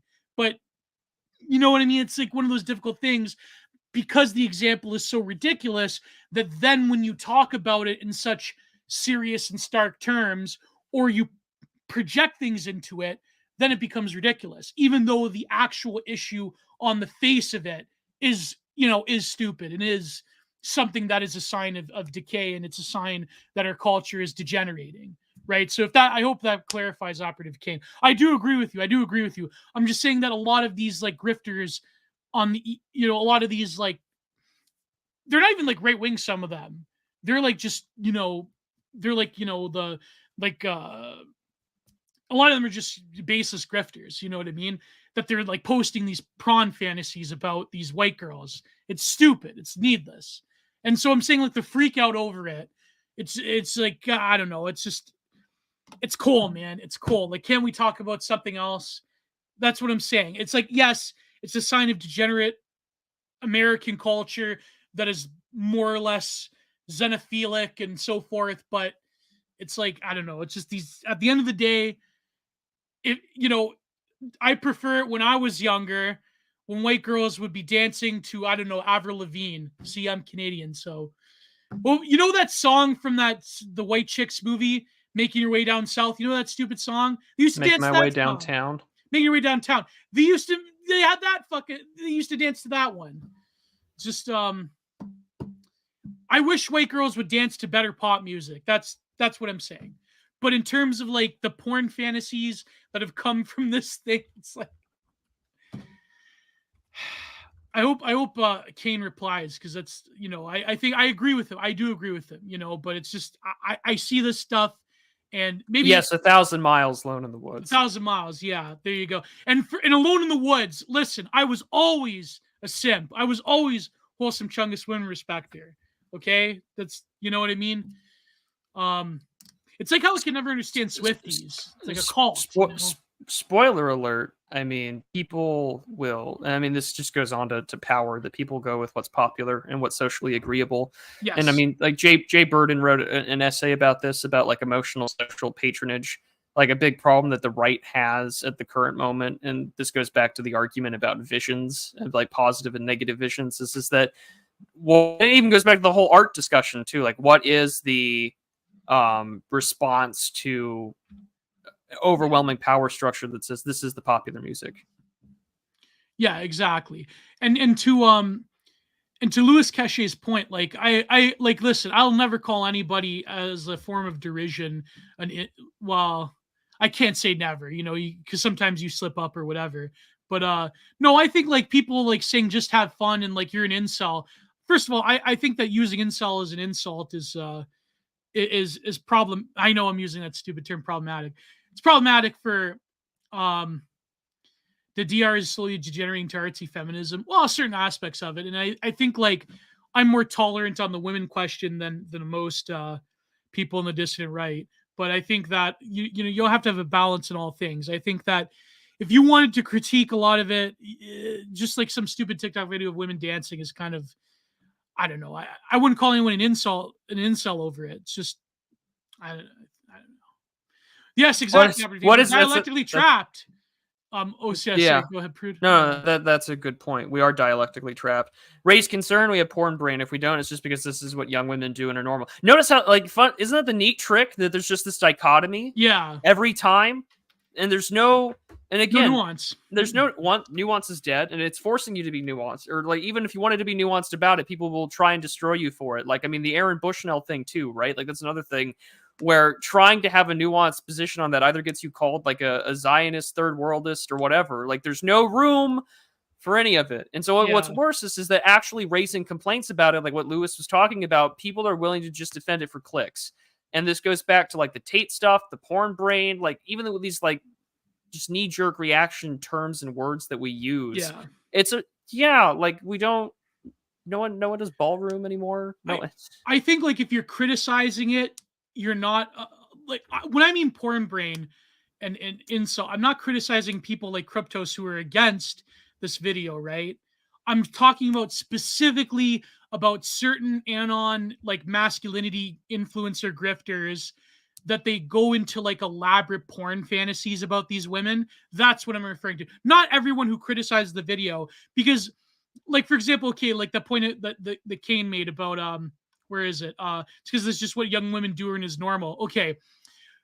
The part that is normal and that what young women do is dance to pop music, right? Right, Prude? This is a good point, Daniel. The line between nuance and ethno-cuckoldry is very thin. And that's the fine line a lot of people ride, or try to ride, and inadvertently cut themselves on that razor's edge, and they fall into, most of the time, ethno-cuckoldry, which I think is terrible. No, but the thing that's normal is young women, like call like high school age girls dancing to pop music. That's normal. That's as old as time itself.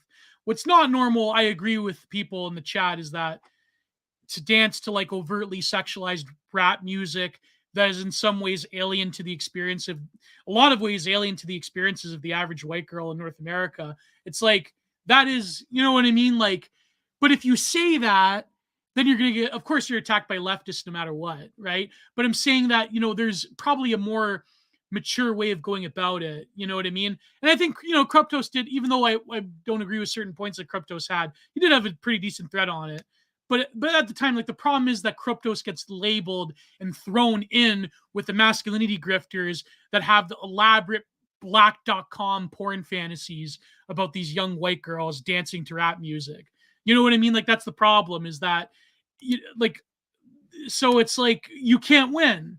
And it's, I don't know, man. It's just, I think like things are so sexualized that we don't even notice it anymore, to the point that it's like there's no such thing as sexuality anymore. That's the whole point. That's like the after the orgy thesis that Baudrillard had. It's true. It's true. Like, we don't even notice the sexuality in rap lyrics. We don't even notice that anymore. We don't even notice when people use the term glazing for everything. It's like, I don't. Yeah, they all had Stanley I mugs, don't. by the way. They had I Stanley don't mugs, notice yeah. these terms. I'm also cut off from the world. I mean, Yeah, me too. Yeah. I'm very cut off in the spec. The Stanley Cups is what he means, because I was like, the mugs. What the hell? I have mugs. You want a mug? We have mugs. We don't have insulated mugs yet. Maybe one day we will. We have mugs we have Prudentialist and Digital Archipelago mugs. Yes, we do, and we have Digital Archipelago shirts. There's only one Stanley Cup, and that's with the NHL, good sir. Yeah. We're hockey respecters in this podcast. yeah. Well, half of us are. The other has a deep respect for it. Did you see that? That's another thing that people were talking shit about this week was the two guys that were fighting on the New York Rangers and the Flyers, yeah. And people were shitting on that. Like, they were doing the current year argument for two like white guys throwing hands on a hockey game, and I was like, dudes rock. I'm sorry, Yeah. I was a fan. I commend, even though I'm deeply ashamed that the Maple Leafs haven't kicked Sheldon Keefe to the curb and have paid however many millions of dollars for Tortorella, but Torts is really bringing back the Bay Street Bullies. Like that team, like what's his name, Desarius, who was fighting that video. Like, he's throwing hands every game. They're copping penalties. Their penalty killing is really good because they have to, right? If you're going to cop penalties for fighting every game, you're going to cop majors. Langston Industries, listen, they lose one game to the Golden Knights, and you're saying the Leafs are crumbling? They had a 7-game winning streak. And the Golden, okay, I will admit, they were crumbling that game. But they're playing I believe they're playing the Coyotes tonight. They're probably going to win tonight. But it's just that Toronto can never win. They're the only team that does really bad on home ice for some reason. And I think it has to do with the Maple Leaf fans. But anyways, yeah, so they're doing the current year thing about fighting in hockey. Like, it's I don't know, man. It's I thought it really that, gets my goat. I mean, this was who had the take. Let me scroll back up in chat. Alone in the Woods. Like, they just defended a black murderer earlier for kicking someone in the neck with an ice skate. But yeah, two goons fighting. That's a problem. Get fucking real. You have to realize that hockey fights are way less brutal than actual street fights, because it's very hard to maintain control when you're holding on to someone on the ice. So that's why hockey fights always have that stance where you have to hold onto their jersey. But also, here's the thing. People that talk about longevity and they talk about like the brutality of hockey, if you want less players to be injured, if you want like less CTE, then you need fighting in hockey. You know why? Because what's worse? Going to blows for like less than a minute, unless like something tragic happens, like what happened to back in the day, back in the 2010s, the enforcer for Montreal, he landed on the ice. It was an unfortunate accident because Colton Orr, who was playing for the Maple Leafs, he tripped and he like dragged him down to the ice, right? What's his name? He's the safety commissioner. That's why, by the way, that's why the Leafs get fucked over in the safety commission, because he never forgave the Maple Leafs and Colton Orr for like dragging his face down, right? Moral hazard right there. What's his name? I forget. Ferreira something, I forget. If you like, what is worse, being hit on the open ice and getting a concussion and having people just hit you randomly or board you, or having enforcers that'll go to blows once in a while? I just know the comment section for this episode is going to be fucking wild. No, but think of it this way. Getting hit on open ice is way worse for your health than just going to blows for a little bit till the referees pull you off. And the enforcer disincentivizes people. The enforcer disincentivizes careless players who board people, who give uncalled for hits on the open ice that do lead to CTE after a while. If you want less players to be injured, you need more fighting. That's the whole point. Don Cherry says this. Don Cherry knows more about hockey than the average person, the average player in the NHL. How do I say this? Don Cherry has forgotten more about hockey than the average player in the NHL knows about hockey. There you go. That's my take on fighting in hockey. Mm. It's backed up by the expert, the number one expert in the world on hockey, Don Cherry. Approved. There you go. I'm just ranting right now. I'm sorry. You need to rant more in this episode. Well, speaking of Canada, did you want to go over the online harms bill that might be passed in your country? Oh, God. I've already ranted enough. What's there to say about it, really? It's evil. Well, there was a lot of things that came out in Canada over the course of this last week that kind of made me worry about my Canadian friends, particularly you and Skeptical Waves. So they've got, what was it, the arresting power? Yes. For hate crimes in Canada, that they had sort of expanded the use. So yeah, they've expanded to the online now. Yeah, so Justice Minister defends house arrest power for people feared to commit a hate crime in the future.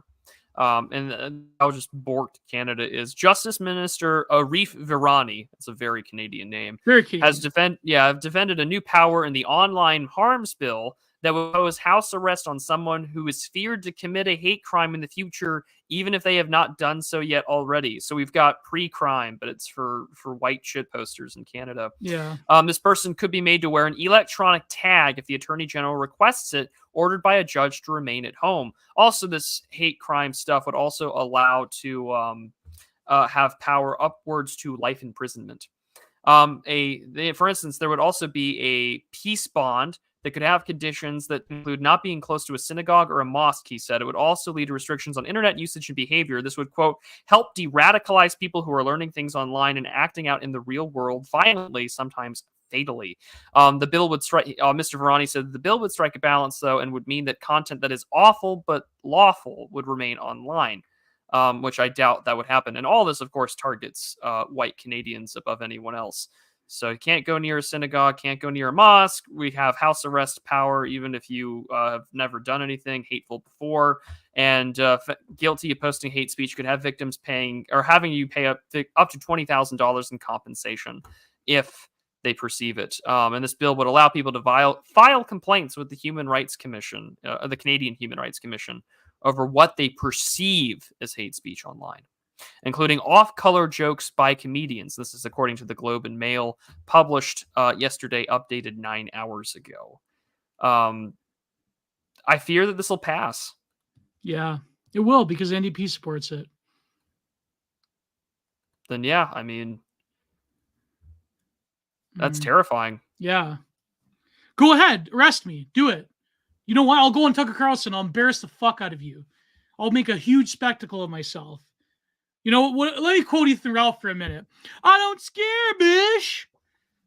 Good, go do it. Do it. I'm just gonna move to the States in a few years. I don't give a fuck anymore. Like, it's like, whatever. You want it? Do it. Fine. Put me under house arrest. I'm never gonna pay the fine. I'm not gonna pay the fine. So put me in jail. And then I'll get out. And there you go. Like, fine, whatever, man. I don't scare, bish. Because that's the attitude you have to have. What are you going to do? Right? Are you going to live in fear all the time? I don't know. It's just, I shouldn't say that on there. I shouldn't quote the refined legal scholar Ethan Oliver Ralph, but God knows, not the world's best example of legal expertise, to say the least. Yeah, no, but I mean, it's just, yeah, it's like, I don't know. It's just. But I mean, all these things are poison pills, right? Yeah, it so is. anything that starts off with, victimization of children or deep fakes, all of a sudden. Well, that's how they sold it by the Justice. That's how they sell it, right? Is they always sell it with a stronger protection of kids, but then also online hate harassment that will forget white Canadians every single time. Yeah, so it's like, no, but that's the thing. Like, first of all, the power to find social media companies. Uh, let me be real for a moment here. Out of all the Western nations, how much influence does Canada really have? Right?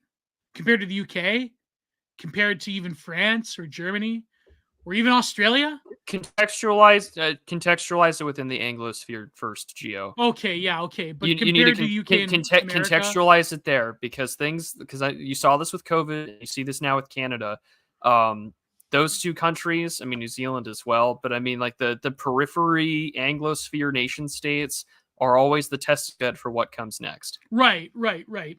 But my point being is that what influence or authority does really Canada have to tell multi-billion-dollar corporations that they're gonna like find them? You know what's gonna happen, which would affect me as well, is that Zuckerberg and Wachowski and Elon Musk, certainly Elon Musk, they'll just tell Trudeau to pound sand. And they'll be like, you know what, the liability is too great, and we're gonna deny usership to all Canadians. No YouTube in Canada. It'll be like communist China. No, no YouTube in Canada. No Twitter. No Facebook in Canada. Can you imagine that? Right? But it'll happen because here's what's so ridiculous about it: these social media companies, when it comes to, let's call it for YouTube's sake, pizza-related content, they already get rid of that. They already comply with law enforcement over that. They already ban you for targeting anything to do with little people, if you know what I mean. So it's like, it's redundant. It's redundant. You know that the actual thing is not about children. It's about going after their political enemies. That's what it's. And I remember watching this interview with this Vasari where he's like, it's going to be fair, and there's going to be a funded board, a commission that's going to, and they're going to be objective and balancing freedom of expression with protecting children, protecting groups. They're not going to do balancing shit.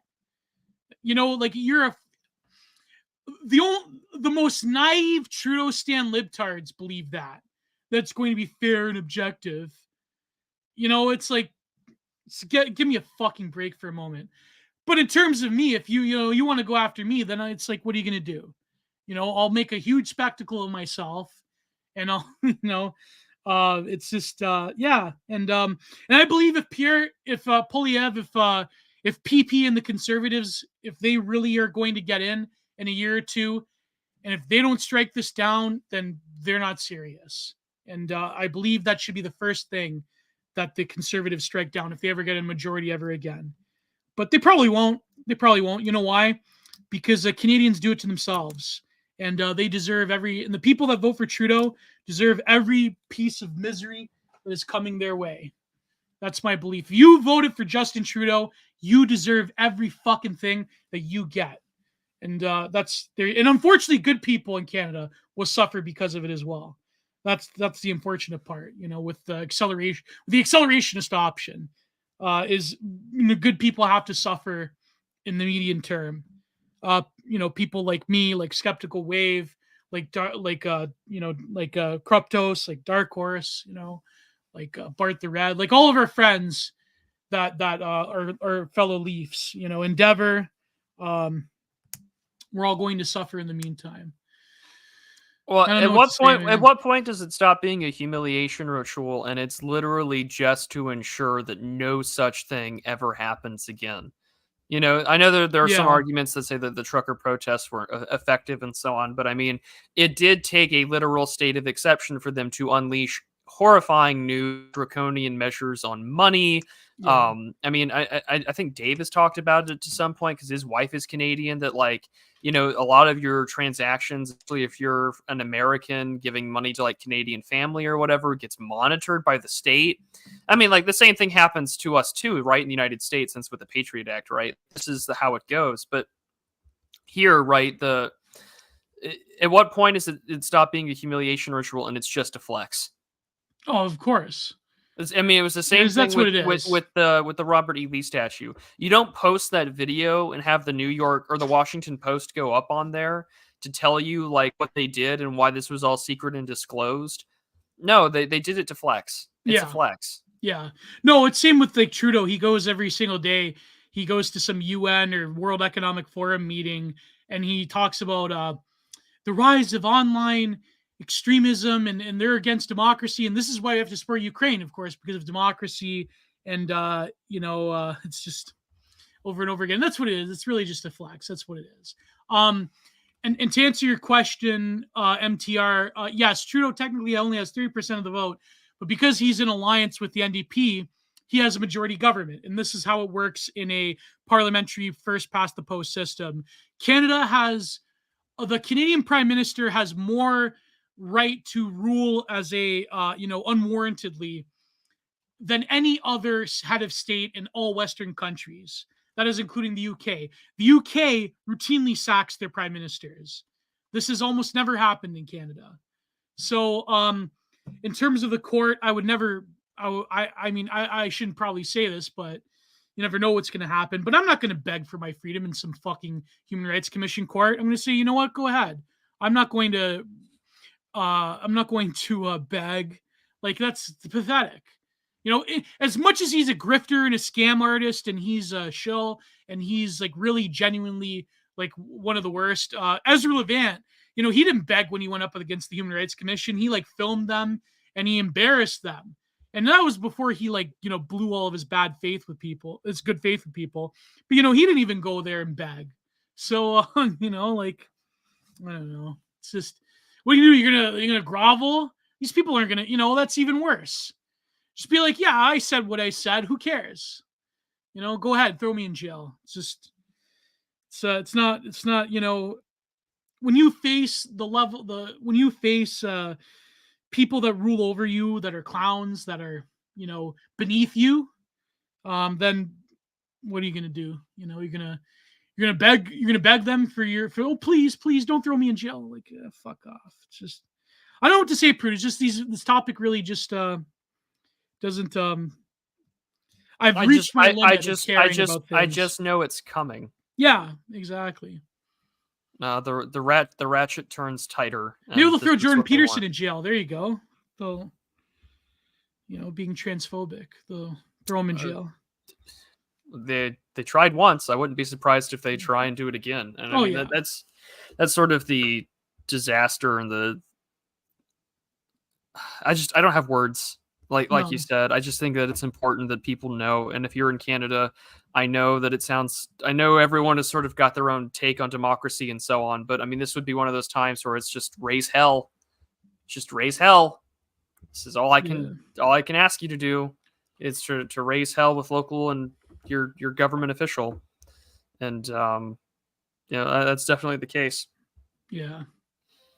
And I mean, listen, like this is the sort of the word that we're in now is in the same way in the post 9/11 world is that we witnessed a fundamental transformation of power right before our eyes, and not too many people noticed it over 20 years ago. But now in the post-COVID world, everyone has the opportunity to witness it and has ways to watch it in real time, and it's instantaneous, and everyone knows, and that's how it is. Exactly. No, you're right. You're right, Kane. You never know what you'll do till you're in that situation. But I think I hope that in my heart of hearts I would stand firm. But you never know, right? I mean, yeah, there was at the first Sildings conference that I ever went to. One of the first speeches ever given. He's a good man. Not me, not you. He had said, "How would you honestly react if, like, there's 150 of us in this all, we're all like right-wing people. How would you react if the FBI burst through the doors and arrested you right now? How would you respond?" Yeah. And you don't know until you're in that situation. And few people have been punched in the face, and very few people have been arrested in these sectors or been debanked or deplatformed. But everyone knows that you're all on limited time. Everyone knows that their time on YouTube, that their time maybe with like Stripe or whatever is that your days are built in limited. And that's definitely something I think that keeps that needs to be kept in everyone's back of their head is that eventually the day may come where they do come for you for something innocuous, and especially with harms bill, they will, if you can see it in real time, it's because you can't do much about it. Well, there's things that you can do about it, but the thing is that we operate within mediums that enable you to be either impotent on purpose or paralysis of analysis. Yeah. And that certainly happens. Our endless numbered days. Yeah. You know who did? You know who was? You know who was? You know who they did come for over something innocuous? You know who did stand firm and refused to beg, refused to cry about it, refused to grovel in front of the face of a face of unjust authority? You know who did that? Douglas Mackey. Ricky Vaughn did that. Right? That's an example for everybody. He was betrayed and backstabbed by people who were in the alt-right back in the day, who doxed him by a literal glowy, and he stood firm, right? There you go. Yeah, Count Dankula, Count Dankula, Owen Schroyer. I mean, Owen exactly. Schroyer Yeah. did X number of weeks, right, in prison for Yeah. J6. Yeah. Came And out so, stronger. And so, they stood firm. So it's like, what am I going to do? Like, if you have examples of people who stood firm and who refused to give in, and you stand on their shoulders, you know what I mean? For whatever you think about Count Dankula or Owen Schroyer or even Ricky Vaughn, for whatever you think about them, right? You know, if in the same position, I know people have a lot to lose, but Well, everyone does to a yeah, certain extent. I have more to lose now than I did before, but at the same time, it's like, I don't know. It's not like most people get to just go to prison and then come out better off or stronger. Yeah, of course. Especially in a political prisoner context. I mean, because traditionally, right, you would just flee to the West and talk about it. But now it's here in the West. Where are you going? You know, it's all here. It's not like you can escape it. Yeah, exactly. So, and there's been despicable people who have doxed their fellow Anons and who've given information to our enemies, and there's people who break under the pressure. But what are you gonna do? It's the human story, We live in the end times. You can't really, I don't know. You have to go with bravery. You have to face things with bravery. That's the only thing you can do. And if you have to, sometimes the risks. You know what I mean? But at the same time, you don't.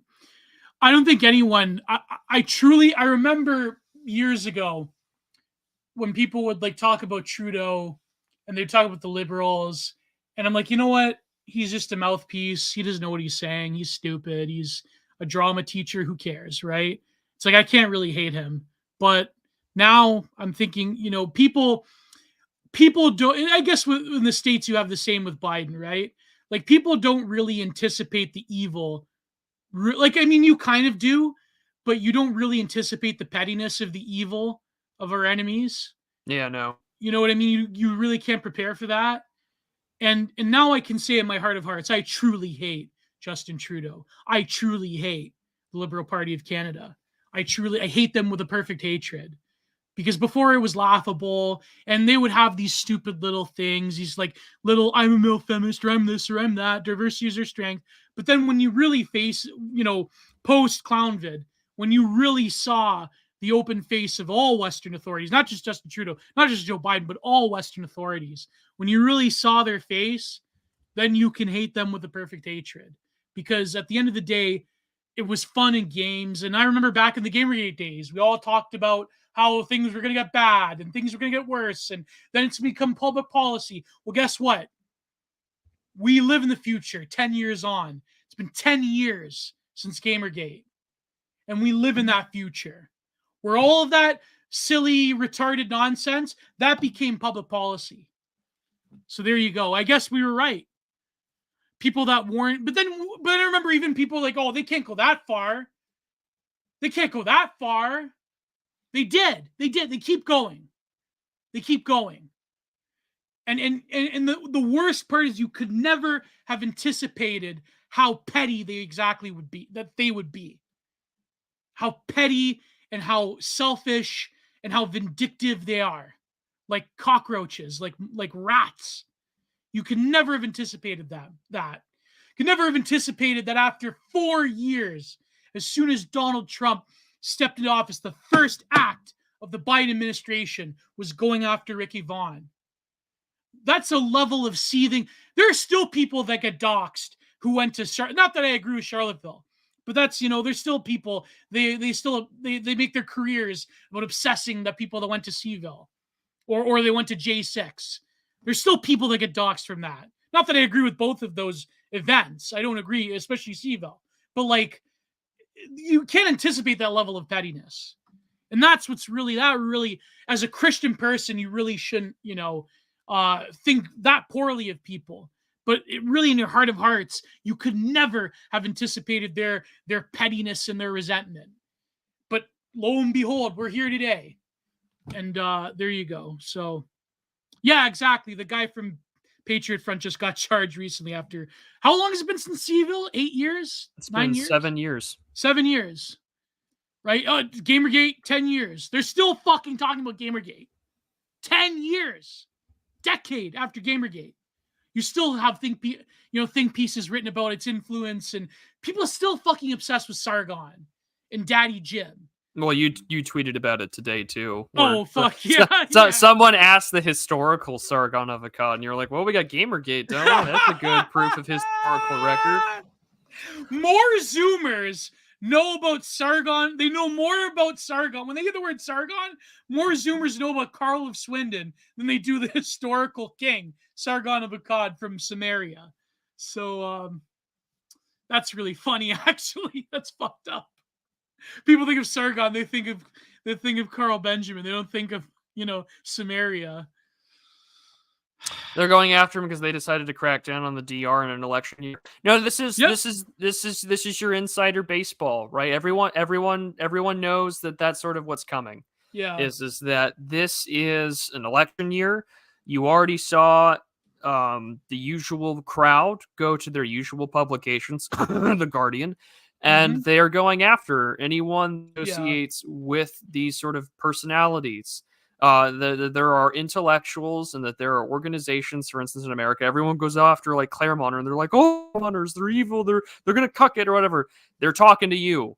Like they talk to people like me. It's not a bad thing for our respect to have the ideas of like deportation, remigration, and, eliminating bureaucracies and billions of dollars going to consultancy groups in order for things to be marginally better in the country. I like country. I would like it to be better. I would like to maybe save it if possible, if at all. Oh, they're going after new foundings too, Prude. And they're going after. Well, I mean, they're going after new founding. They're going after consultant groups. They're going after Claremont. They're going after anyone who talks. Going after Charles Haywood. Yeah, they're going after Charles Haywood. I got listed because I wrote something for IM 1776. Thank you, Mr. Wilson. Greatly appreciate that. I wrote an obit. Yeah, and just so we're clear, we're not like pro Charlottesville. We're not. At the you could dig up my old tweets. I was like severely critical when that happened. Like, along with everyone else at Thermometer Magazine at the time. You could go and listen to that old podcast with PT Carlo and that fucking piece of shit Campbot. Yeah, I mean, that was unironically. Unironically, I agree with that. The take. Yeah. Sorry, go ahead, Pretty. Yeah. No, I was about to say, like, unironically. Just in case anyone's listening to misconstrue my words. Take. Yeah. I mean, even Campbot had good takes at one point in time, and that was one of them. And it was just. Yeah, they do fear people that are outside the political frame, and I mean, they're going to be going up for. After all these groups, it's going to be an election year. We're only at February. There are 10 more months before this year is over. There are, less than 10 months prior to an election. Yeah. Things will down and things will be worse. We do not know what's coming next at all. And so to be fair, though, that's what's coming. To be fair, Prude, I mean, is my content? I mean, I shouldn't say that because I think they're going to come after everybody eventually. But I don't think my content's particularly arrestable. I mean, I don't go and post spinning wheels, and I don't post the Austrian painter, and you know what I mean. Like, but at the same time, it's like, what are you gonna do, man? Like, it's if you're a known right winger, it's like it is what it is, and I don't know. It's just.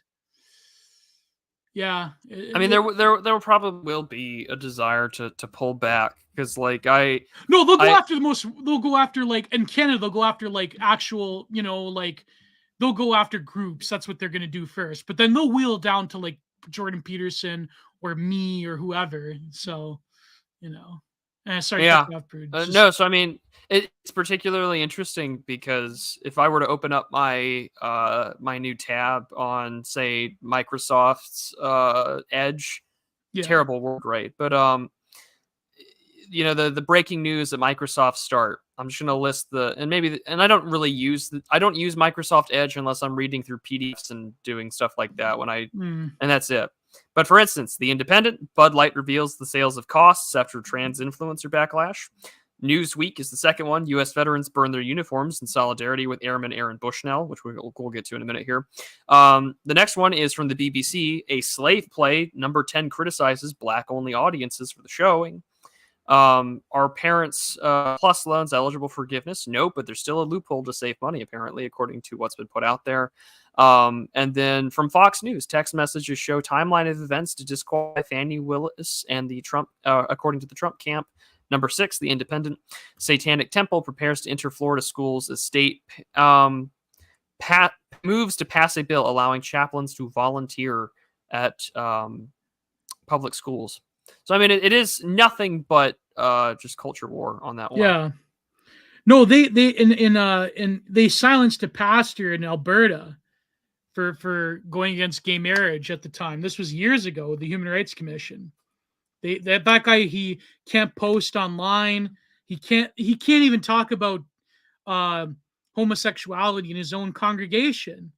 I mean, he probably does. I mean, that, but like that's the level of insanity. I remember, like, and at the time, people would be like, "Oh, that's a one-off example, whatever." But it's like now, like that's like it's they arrest like even America. You think it's just Canada? America, they arrest pro-life people. That I remember that paint. I wanted to paint it actually. They arrested an Orthodox priest outside of an abortion clinic, and he wasn't doing anything. He wasn't like harassing people. He just had a sign, and that was it. Did you see that, Prude? This was years ago. This was a few years. I think it was during the Obama administration. Well, it wouldn't surprise me. Well, I mean, there was a woman who was recently arrested in Wyoming who had said that had burned down a clinic before it was supposed to open, and she says, "You can arrest me. I've already won." I mean, and not that I am endorsing. We're not endorsing burning down abortion clinics. Not that I'm endorsing that, No. for obvious legal reasons. Yeah. But I mean, there people have the desire to do these things. Is it worth the right building a parallel institution, or should we try to retake them? You need something to replace.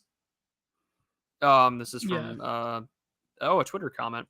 Yeah. I mean, this is the thing to consider would be is that. And to quote Ernst Younger, they're not really interested in solutions. They just want your answers. The question is that do you have answers to what currently exists? Because the weight of the system either will A, collapse on itself, or B, get to a point of such incompetency even regular people are looking for alternatives. Yeah. And I get it. Like, everyone is wired on a different wavelength because it is an election year. And everything is going to be crazy. And comedians are making fun of it. Even joke casual racism coming back is there. And some might, and I'm not even going to play into the whole cigar debate between Orrin McIntyre and Academic Agent. But I mean, it's just that there are people that are looking for an off-ramp. And the off-ramp is going to be looking for a way to get rid of DEI. And however, it's so entrenched. They can put it away privately, but the funding for these hiring practices is still here. The institutional entrenchment for it is still there. And so unless there is someone or a group of people that are willing to dismantle it and break it down, I don't know how well retaking can work, because every time that there has been retaking, there's no gatekeeping. Your gate kept out instantly. I mean, I know a lot of people who work as congressional staffers for various Republicans in the state of Texas. Most of them are normie cons, if not outright shit libs. Like, even your so-called based Republican congressmen and senators, they've got staffers that are actively working to undermine them. Yep. Like, yeah, you could try the entryist route, and I won't oppose it. Just know that you're going to be playing a game where everyone is willing to stab you in the back at any point in time to do so.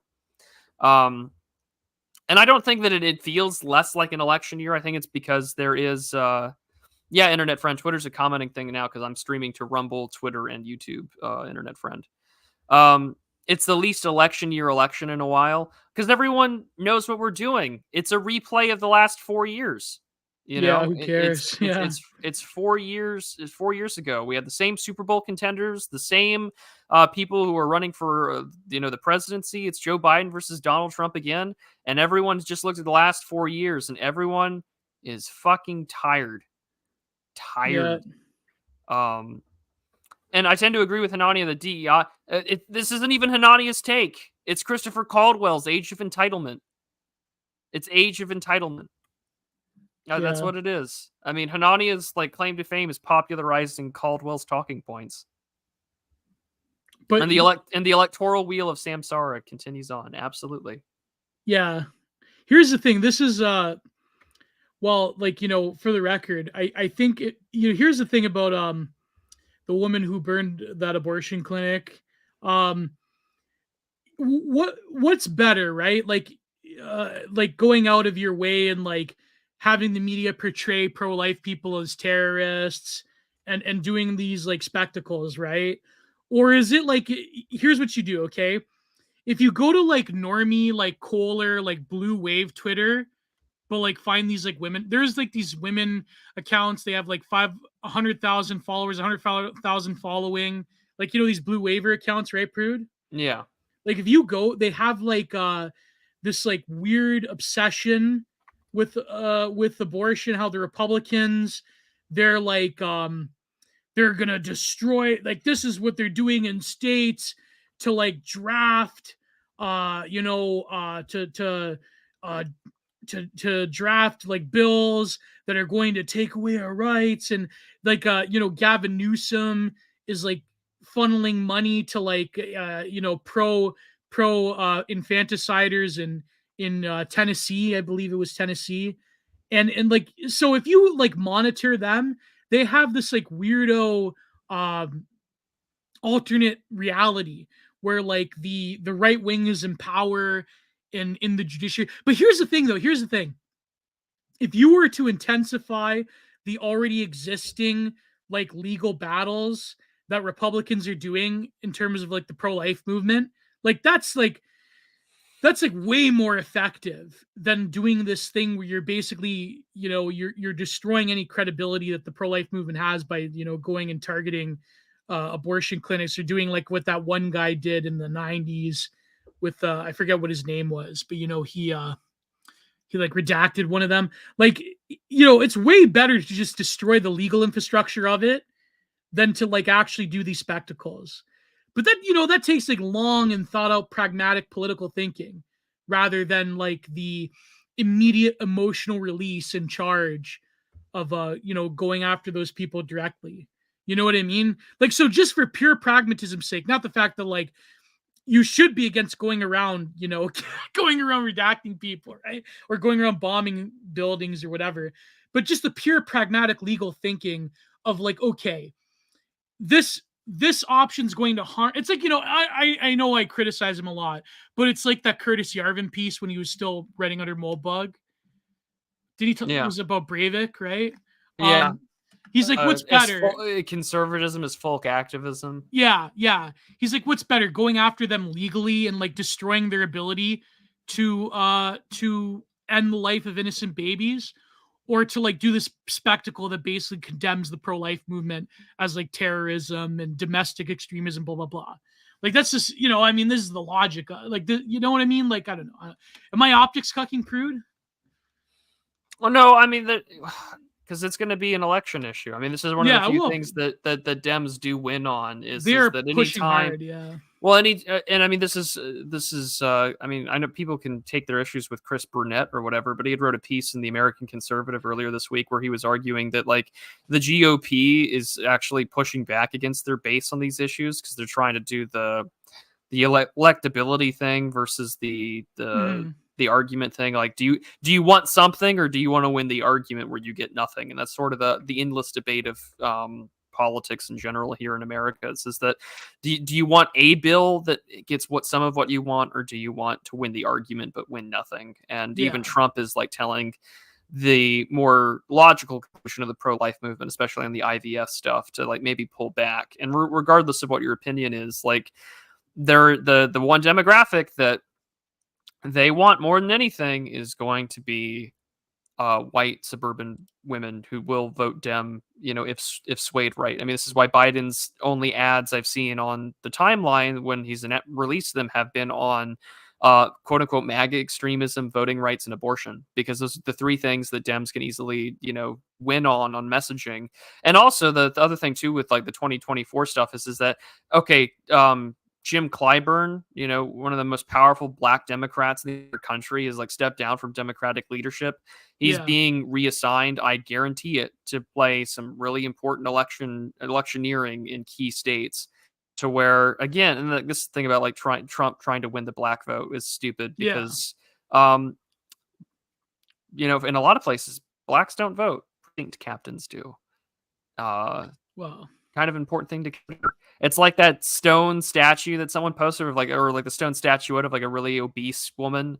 Like the last thing a Democratic ballot sees before getting scanned 500 times. Like, it's a great system. It's a great political machine because it works. Yeah. And that's what you're up against. And it's no, you got to do things Machiavellianly. Like you got to be evil. You got to be evil.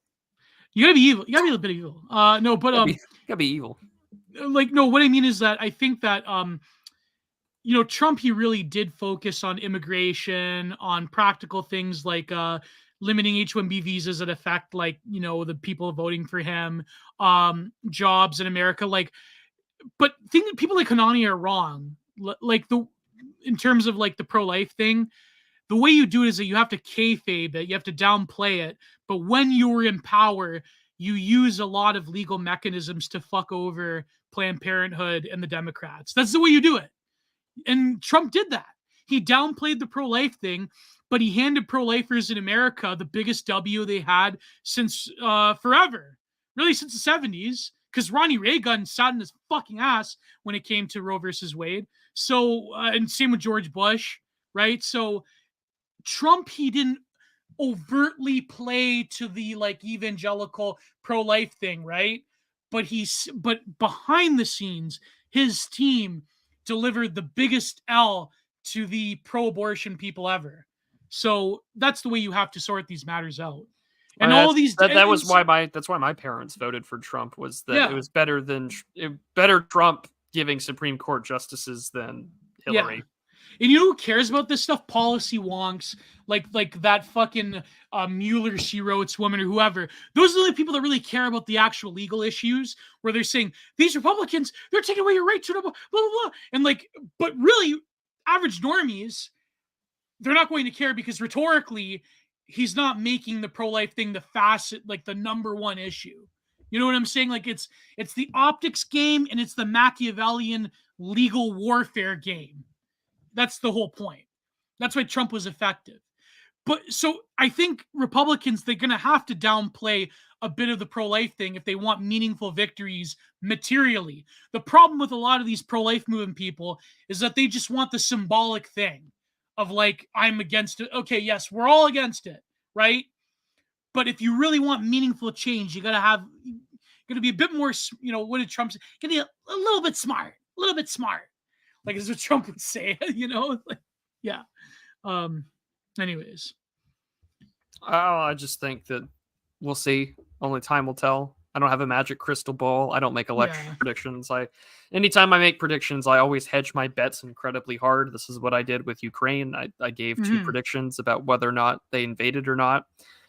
Played my invasion claim, where this is going to be like Syria, but on steroids, was correct because of drone warfare, urban combat, and it's been depressing. But I think I get it if you're principled on the issue, and personally I am, too, and it's unfortunate, but a step in the right direction is better than no direction. But the thing is too is that and this is why there's also a lot of hate on sort of the inter-con Inc. fighting is that so many people like having just the narrative frame game to play. Yeah. This is Roe v. Wade was the perfect thing for both Republicans and Democrats to raise money on. And then you took that away from one side, and now the other gets to infinitely raise cajillions of dollars to do whatever they want on that specific issue, and that they get to enjoy it, and then they get to win, and that's how it's going to be. And even more like Trump is like, whoa, you know, I'm a 90s Democrat, but like we can't go too far on this. I have a fucking election to win, you know? And it's just like, yeah, he kind of does. Like, Yeah. do you want to win or do you want to like get clobbered? And most of the time we already know what the beautiful losers want. They want to get clobbered and stick to their principles. But again, politics requires realism. It requires you to sometimes bite a very ugly bullet for the sake of maybe getting to load the gun with said bullet that you just bit down on so you can shoot at your enemies. Like that's just the nature of how the game gets played, and that's definitely the way to do it. No, exactly. Like it's like the like they make a lot of lurid fantasies about the power that Republicans actually have in these states, like about the trans issue or whatever. Like it's yeah, it's just, it does always come down to electioneering. And the thing is, like, well, and sorry to interrupt, but like Operative go ahead. Cane, like they're doing this in West Virginia and in Tennessee. This new founding was doing that got them hit so hard by the Jason Wilson Antifa types in the Guardian because they were calling these people basically white separatists, drew in their own Iranians and type deal. That's I mean, that's what it is. The new foundings. One of the heads is Mexican. He's I don't know. He's some kind of Hispanic. The name gave it away. Yeah. Yeah. But I mean, I've met the guy. He's the only non-white person that works there. Well, I shouldn't. I've been to their offices, buddy. But like, I should bring that up because now even Hispanics can be white supremacists, according to the media. That was the whole thing after 2020 was that multiracial whiteness or multiracial white supremacy because all of the Rio Grande Valley. More like after 2013 with Zimmerman. More like after 2013. Was it 2013 Trayvon happened? It was 2012, right? Oh my God, wow. 2012 seems like a world away, doesn't it? Yeah, it does. So I'm they now were looking even doing the white Hispanic thing back then. Was Zimmerman. When did that happen? It happened, 2012, February 2012. So like right before an election. Again, see, like we've done this all before. Oh my God, we've done this all before. They say that Trayvon. Well, okay, I think Obama was going to win anyways, but they say Trayvon really pushed because people were getting tired of Obama, you know, Obongo, Obanya, Barry Soetoro. What else to consider? Oh, one big ass mistake, America. I love Boomer Cons, the Obama. But they say Trayvon really did push Obama over the edge in terms of electability in 2012. Like that was a godsend to him. Yeah, Trayvon Martin he died in February 26, 2012. Yeah. That really did win Obama. That went from like if I had a son, Barack Obama, you know. Man. I hate to say it, but you have to be low key and vague in your stance on baby killing. I mean, you do, you really do, which is unfortunate. But I mean, like, also that's how far the culture's gone. Yeah, but in terms of like material power, if you can have smart lawyers that are pro-life that know what they're doing, you can weaponize the judiciary against the Democrats and against the pro-abortionists. You know, and Trump, he paved the path for that. And all these Democrats like that Mueller she wrote woman or other like big Kohlers like Betty Bowers or whatever, they like obsess about this, about how the Republicans are destroying abortion rights in different states. And it's like they really like and when they like graph out how the Republicans do it, I'm like, yeah, that's based. That's good. Yeah, you should weaponize the judiciary against your enemies. You kidding me? It seems that only time the Republicans understand that is when it comes to gun rights and in the pro-life movement. When it comes to every other issue, they're incompetent retards. I know I shouldn't keep saying retard, but when it comes to guns and the pro-life movement, they know what to do because their supporters demand that of them and their donors, right? But when it comes to all the other issues like immigration and schooling and CRT or whatever, it's somehow the Republicans, they don't know how to do it, right? Only Chris Rufo has figured this out, not the Republicans. But when it comes to gun rights, which is important, when it comes to anti-abortion, which is important, but when it comes to every other issue, Republicans are a bunch of rubes that sit around with their thumbs up their asses. But speaking of someone who sits with his fucking thumb up his ass while his state is going to shit, tell me about fucking John Cornyn. Prude, is that how do you? Yeah, so John Cornyn. John Cornyn is the second and the senior senator who is potentially running. He's put his hat in the ring to run for Republican Senate leadership, as you guys heard on the news. Press S to spit, but Senator Mitch McConnell of Kentucky is stepping down after November from the Republican Senate leadership role. Thank God. I presume this is either A, in anticipation that there will be a Republican majority in the Senate, or B, that there will be a sort of electoral wipeout in the Senate. Press S to spit at Mitch McConnell. Yeah, no. And no, GL is right.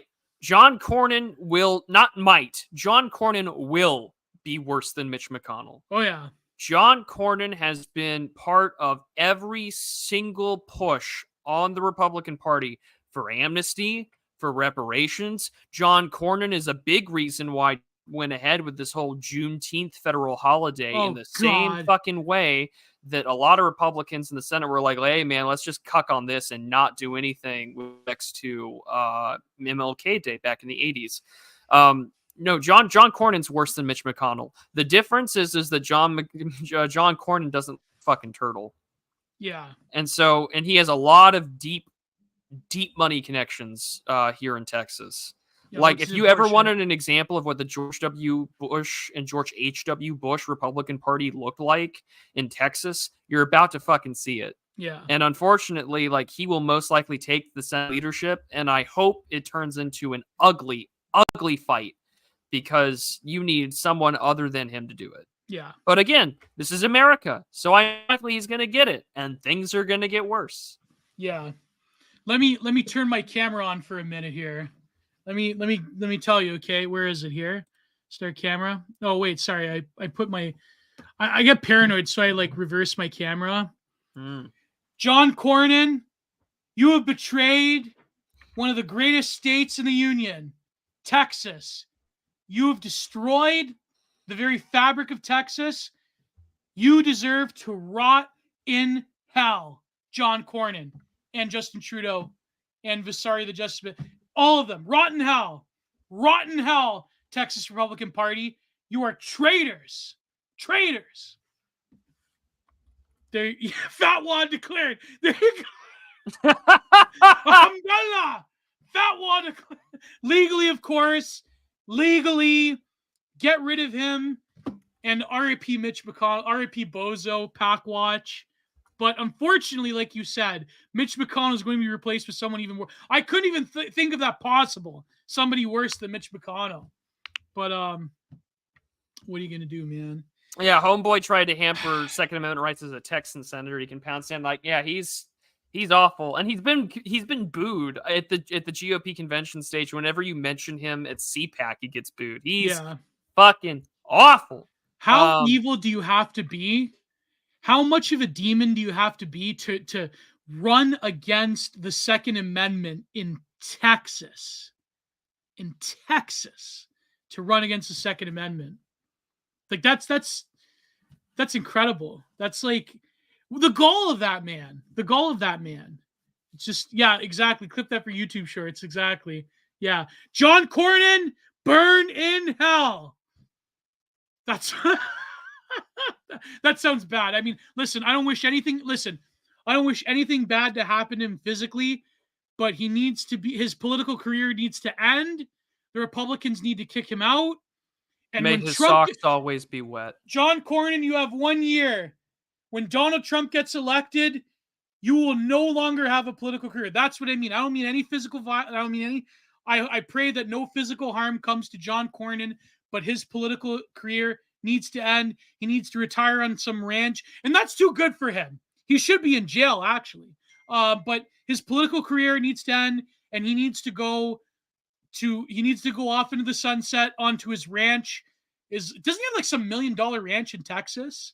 He's got quite a few properties. Yeah. He needs to just retire, and he needs to not be a political threat anymore. That's what I mean. I don't mean any physical violence. But John Cornyn is an evil bastard, and his political career needs to stop. And Donald Trump, I'm praying to Donald. I'm not going to do the praying to Donald. Donald Trump, if you're listening to me, end the political career of John Cornyn and kick him out of the Republican Party. Unfortunately, Trump has like the shittiest political instincts with like dealing with Republicans. Yeah, unfortunately. Yeah, he's got a ranch. Owen's right. He's got Ram Ranch. He's got a ram. See that guy we talked about? He went to jail. Yeah, he went to jail for Graham obvious. I hate to be that guy, but it's just like, geez, you know. That barbell Statistically really accurate is homosexual says what? What? I said statistically accurate homosexual says what? I shouldn't laugh because that guy's a genuinely evil piece of shit, that Graham McDonald guy. But that, like, you mean to tell me that a clown Vidian that wrote songs about truckers getting molested by gay cowboys, that he was an incredible sick sexual predator pervert? I can't believe it. Prude, that never happens. I can't believe that one. You know, that's, oh boy. What's this? Cornyn will be leader in next 10 years, then pass the torch to Thune. Oh, that would be awful. If that happens, then you know what? The Republicans deserve to lose. If that happens, they're going to take a lot of good people down with them, but oh, 18 so no. naked cowboys in the shower of John Cornyn's ranch. No, he is going away. So this is from the Associated Press, just so everyone knows. Yeah. Mitch McConnell had announced that, and he turned 82 last week. Announced this last Wednesday in the well of the Senate, where he's been there since 1985. Yeah. But he had said this will be his last term as the Republican leader of the Senate. So he is stepping down. Nearly a half century of destruction. Yeah, nearly 50 years of running the country into the shitter. Yeah. Is he the closet? No, that's Lindsey Graham. That's Lindsey Graham. Lindsey Graham. That's Lindsey Graham. You gotta just let everyone know that you're out there. I like open. That purple drapes, I'm a friend of Dorothy, but I'm a bigger friend of Israel. You know, that's Dorothy. What did you do with your hair this morning? That's I don't know, Southern gay guys, they do have a particular. Well, what's worse though is he's there for a reason. But I mean, ladybugs. That's what they call them, ladybug. That's too much, ladybug. Oh, Philip Daniel. Whenever I think of pill eaters, Asian Aryanism ideology, my thoughts turn to Mitch McConnell and his wife. Oh my god. Well, this was a thing that. Wait, what does his wife look like? His wife is Elaine Chao. Mitch. Just look up Elaine Chao. She served in the Trump administration. She's the former Secretary of Transportation. For Trump? Yeah. Whoa. She looks all right for her age. I mean, she's a baby boomer, born in 1953. Oh my god, he married a significantly younger wife? That's Elaine How old is Mitch McConnell? He's got to be what? Almost 80. He's 80. He's 80 something. So oh my 53. God. Yeah. So born in the 40s. She's born a decade. Well, she's not only like a decade younger. What is she? Vietnamese or? That's a great question. I would presume Taiwanese. Taiwanese. Let's find out real quick. When was she? Yeah, Taipei, Taiwan in 1953. So there you go. Oh, no wonder he. Oh, she's definitely had some fucking work done. Looking at her official portrait in 2019 and then looking at her high school photo, that is not the same person. But then again, I'm sure Mitch McConnell looked like a way different person under. No wonder he wants to warmonger against the Chinese. Yeah. Oh wait, she's connected to the Chinese government. Oh wait, he's not like one of those anti-Chinese neocons. Well, he's Republican, so I presume so. Yeah, I mean, like she definitely had some work done at some point in time. She's connected to the Chinese government. She was also with the labor. She was also the Secretary of Labor under George W. Bush. Oh my God! And she was the only cabinet member under George W. Bush to serve all 8 years of both terms.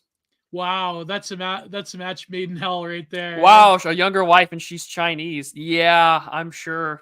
That's real boomer right there. Eh? Real greatest generation boomer.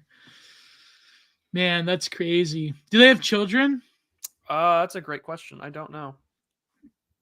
Does Lindsey Graham, he's a confirmed bachelor. He doesn't have a wife. He doesn't even have a beard or no?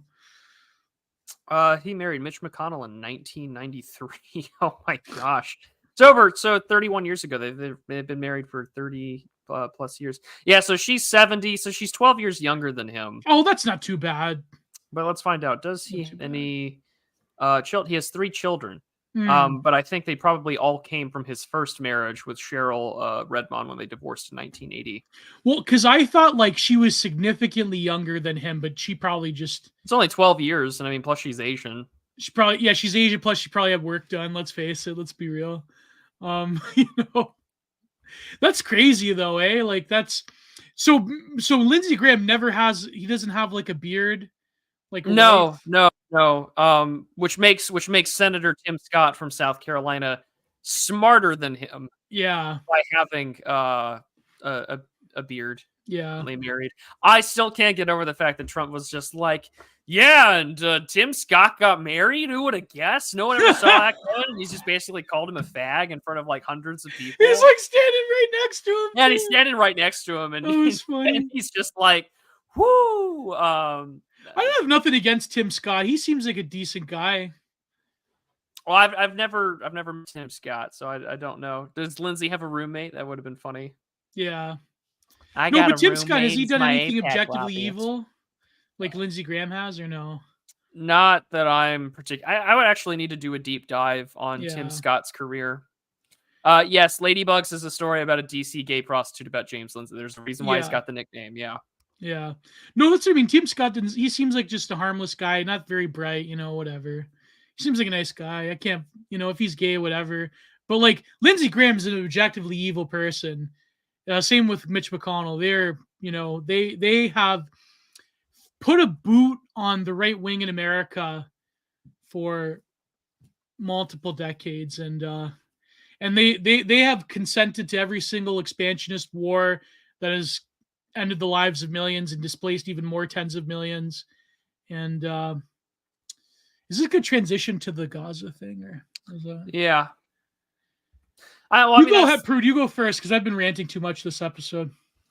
Well, I guess we're transitioning to the. I don't scare me. You want to arrest me for hate? I don't scare. Well, of course, Tim Scott's cucked on issues. He's the only Black Republican in the Senate. Tim Scott is the only Black Republican. Yeah, in the Senate. Who is that one based Black guy that worked out? He was a bodybuilder. Did he serve in office? Do you know how little that narrows it down? No, he had the chiseled head. I think he was a war veteran. Yes, Tim Scott is Black, Alone in the Woods. I didn't know that you knew this.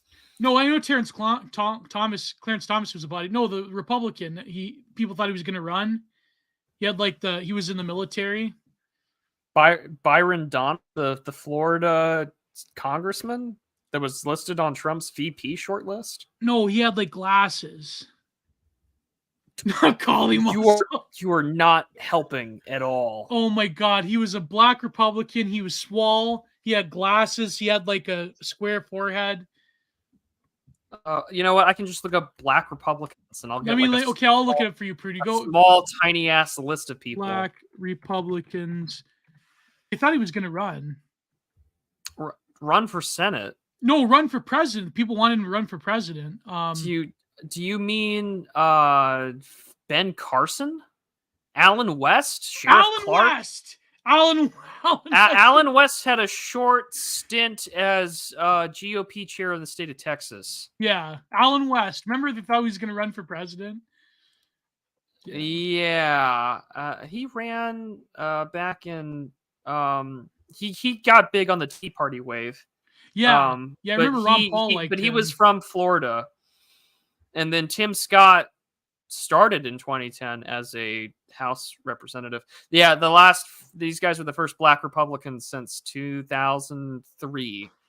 I remember them making a big deal about that. Yeah, he did have all those ads on. Yeah, look at my African American friend over here. Yeah, Alan West. Lieutenant Colonel Alan West, retired. He's in the House for one term, as so many Tea Party were in 2010, getting their ass handed to them back in 2012. Mm-hmm. But yeah, I mean, bring him back. Come on, bring him back. I think he's got a cozy job as just like a Fox News commentator every now and then. Yeah, if you wanted a base Black man, he's probably the best you're gonna get. Like Well, unless Clarence, I didn't well, have any problem with. I didn't have a problem with Ben Carson. But the problem is He Ben was Housing and Carson. Urban Development Secretary. Like I didn't have. He wasn't in the news. I didn't have to deal with him. Yeah. He was great. Seen, not heard. Perfect. No, the problem with Ben Carson, he didn't know how to speak. He was kind of like a sleepy type character. Like he was like people couldn't take him seriously, even though in terms of like being high IQ, like the guy was a neurosurgeon. I think he was like one of the best neurosurgeons. So it's like the guy was smart. It's just like he didn't know how to talk.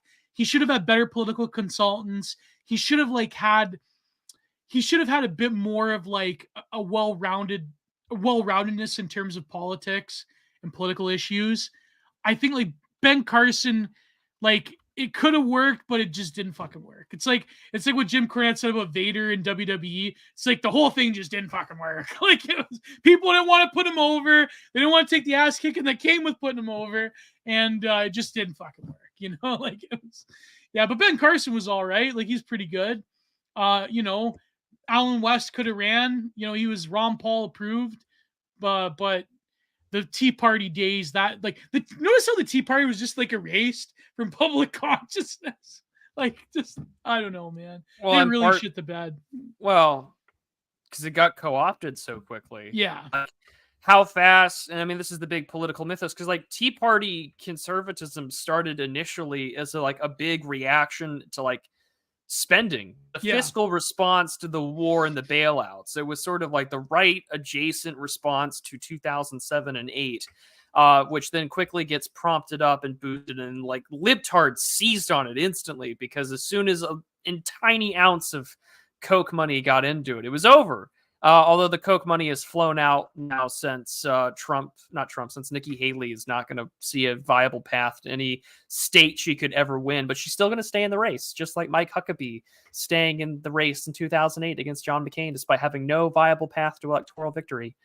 And it's an ugly, ugly shit show. And this is my country. Yes, the Tea Party was 20,000 years ago.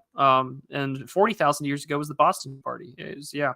But Carson did invent techniques for pediatric neurosurgery. I mean, there was a whole movie about his life and his work years before he became anything else there. Yeah.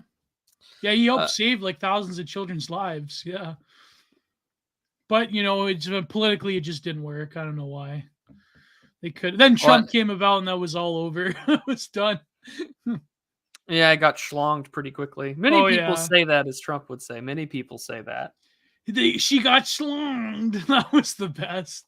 Well, that goes back to our whole discussion about porn discussion and culture. Yeah. Is he an idiot savant? If so, he may be the only black idiot savant out there. Remember Janine Garoppolo teabagging rednecks? Yeah, it's another one. Oh man. So like I have all these books and I kind of want to review them for the show, and the chat, you can tell me whether or not you'd be interested in this. I have all these books from like Maureen Dowd and others about like what the Bush administration was supposed to be this like great horror of. Like Maureen Dowd's Bush World. Do you want to go back in time? Do you want to have an adventure? Do you want to know what politics used to sound like 25 years ago? Mm-hmm. Do you want to go back in time? Let's go back in time. Is 90s Dream in the chat? Is 90s Dream Janine Garofalo a wood or is it a no? 90s Janine Garoppolo. Let's go look her up real quick. Yeah, she was pretty good. You know what's funny? My GF reminds me a bit about Janine Garofalo. She's got that Janine kind of similar personality. Yeah. Let's go 90s. She was all right, Yeah. She's still all right. I guess so. Yeah. Does she dance at gas stations? Who, Janine Garofalo? Oh, internet friend says might. Bush World sounds like a really weird amusement park. Oh yeah. Yeah. Love any opportunities to dunk on the Bushes, although I would prefer him to Biden right now, of course. Next time I like turn my camera on, I might just have my "Do You Miss Me Yet" mug with George W. Bush on it. That was funny during the during the Obama years. The William would miss me. Yeah, like they're used because like after the 2008 election, like there was just a shitload of billboards like in the first like 2 years of Obama's admin, where it was just like, miss me yet? And it would just be like a hokey picture of George W. Bush smiling and waving, you know? Yeah. It's great. All right, last but not least, before doing the Myers-Briggs personality test on the air, yeah, Aaron Bushnell. And this is one of those things that definitely had no room for nuance, at least on the Nope. timeline. Not at all. Nope. So yes, an airman self-immolated in front of the Israeli embassy in Washington, D.C. earlier this week. And got quite a bit of support, obviously, for the pro-Palestine side of the conflict. Of course, the official account from Assad laughed at his death, saying, our enemies killed themselves. Mm-hmm. And from all intents and purposes, it certainly looks like he was buying into the, viewing Jews as white settler colonialists. Yeah. And immolated himself for it.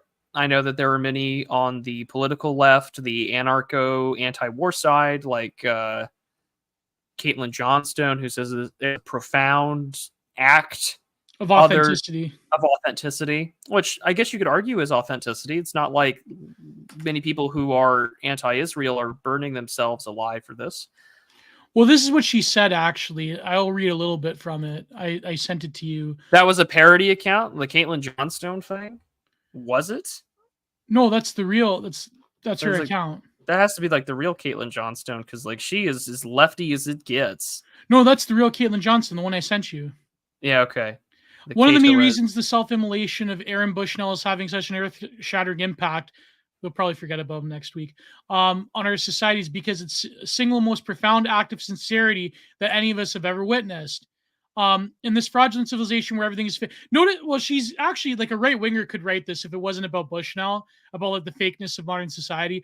In the fraudulent civilization where everything is fake and stupid, we're not accustomed to such sincerity. We're accustomed to vapid mainstream culture manufactured in New York and Los Angeles, airheaded celebrities who never talk about anything real or sufficient, self-aggrandizing, Instagram activism, synthetic political factions designed to herd populist discontent into support for status quo politics, phony shit lib, I hear you, but I stand with you, but I actually won't do anything posturing, endless propaganda and diversion from the mass media and its online equivalents, which are algorithmically boosted by Silicon Valley techno plutocrats, in a mind-controlled dystopia where almost everyone is sleepwalking through life in a psyop-induced fog. This is sort of experience we have a condition to expect here in the shadow of Western Empire.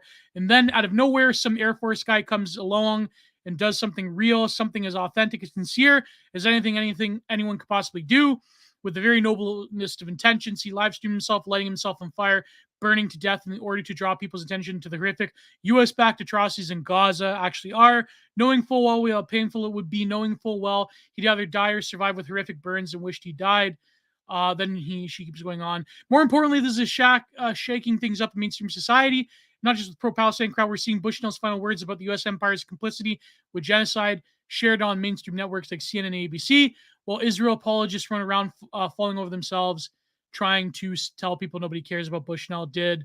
All around our fake plastic dystopia, people are now open their eyes, saying, wait, the man dad did what? Why? I thought nothing matters but my comfort, my feelings, my small circle of people I care about, my country. Then she finally says, with this profound act of sincerity, Aaron Bushnell extended the word invitation to a very different way of looking at life.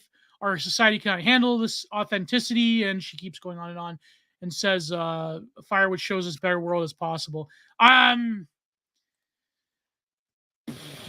Did you ever take Prue before I take?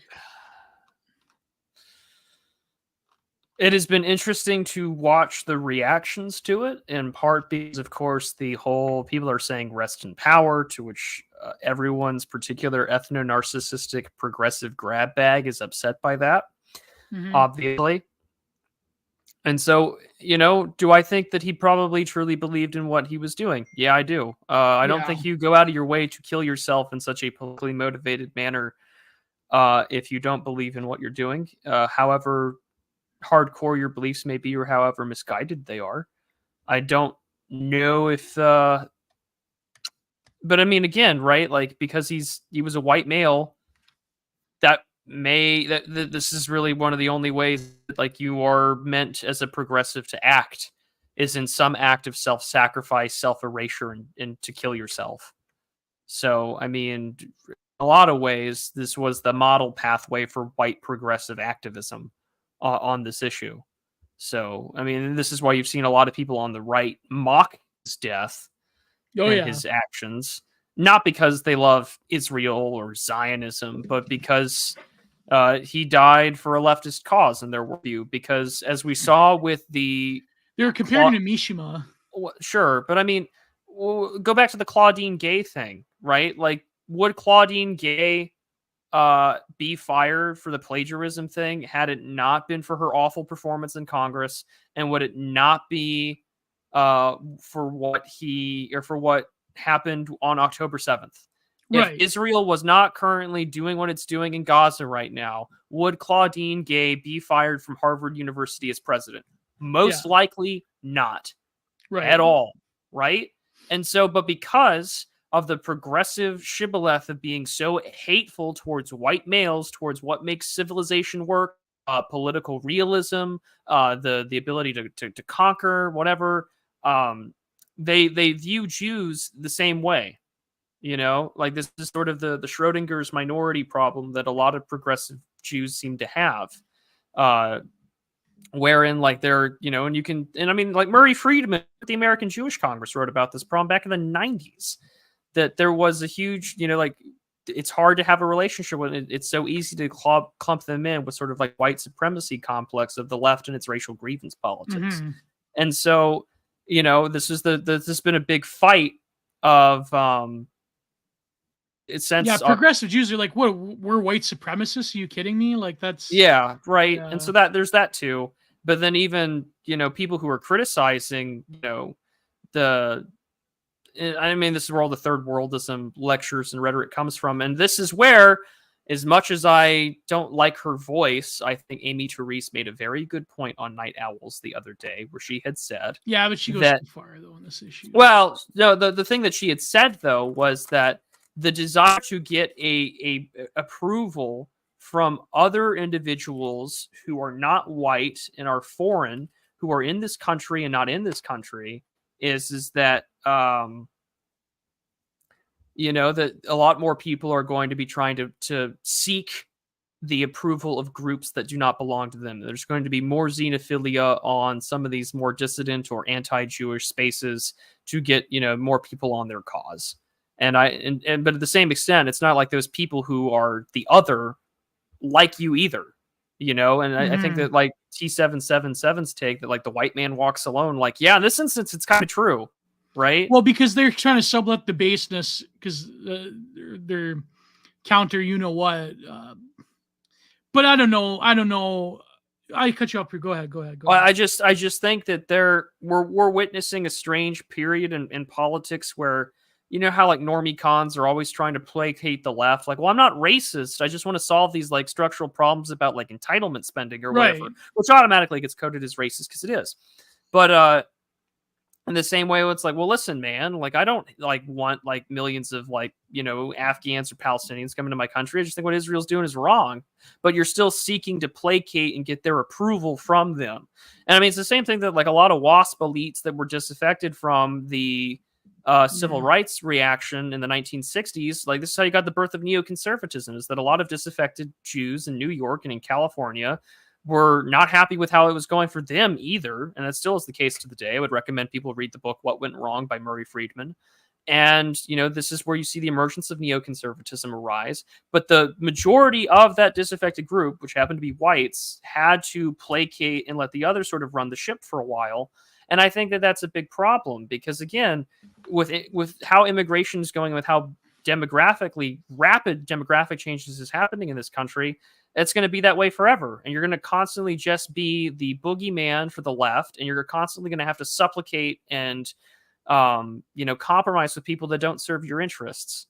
And so this is what makes the timeline on this issue so ugly, is that no one has the room to flesh all that out. And then, of course, he died for what he believed in, whether he had relations with, you know, he's brought up in some pro-Israel Christian cult, or that he, you know, everything that we can tell from his Reddit posts and everything like that. He was definitely a dyed-in-the-wool, like, anarcho-communist type. Like, Yeah. he died for what he believed in. And I mean, whether you think that profound or sincere is not up to me. It's up to you to decide. But um, he did get lots of attention. He did die exactly in a way that would get a lot of eyes on him, a lot of talking on him. And just like what we're seeing in the United Kingdom due to immigration, and just like how we're seeing it here in the United States, Biden has probably been the most anti-Israeli, at least publicly facing anti-Israeli administration in my lifetime.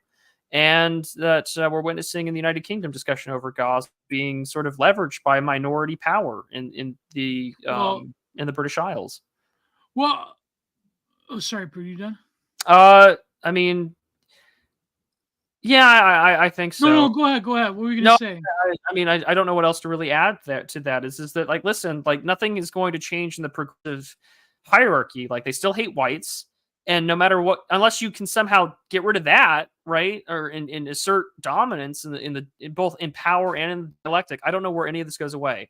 Like, you're still the ultimate villain, and a lot of people who are probably your allies are probably telling themselves that this is the model pathway for white liberal activism. And it goes back to everything that I've said about leftism, that it's suicidal ideation on a civilizational scale. But also the biggest thing about this too is that we've never, ever left the problem of telescopic sympathy, empathy, and philanthropy that Charles Dickens was complaining about back in the 1800s in Bleak House. We've never left that. We've never left Mrs. Jellybee's longhouse where we care about some issue somewhere around the world and we don't do something for ourselves.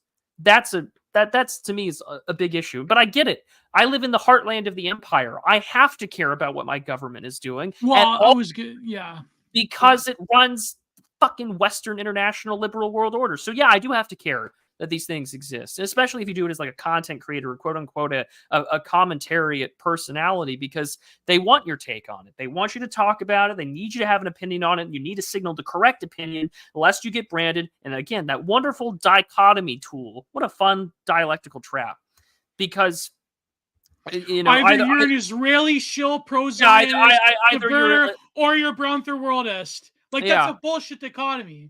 Sorry, it is a bullshit dichotomy. I agree with you. And unfortunately, it is a self-perpetuating issue, Robin V. Mars. I would agree with that wholeheartedly. It is. Yeah. But this is unfortunately the consequence of, I guess, being an American political commentator in a country that unfortunately has a really shitty empire.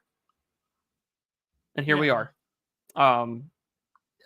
He died doing what he thought was probably in some fucked up sense right.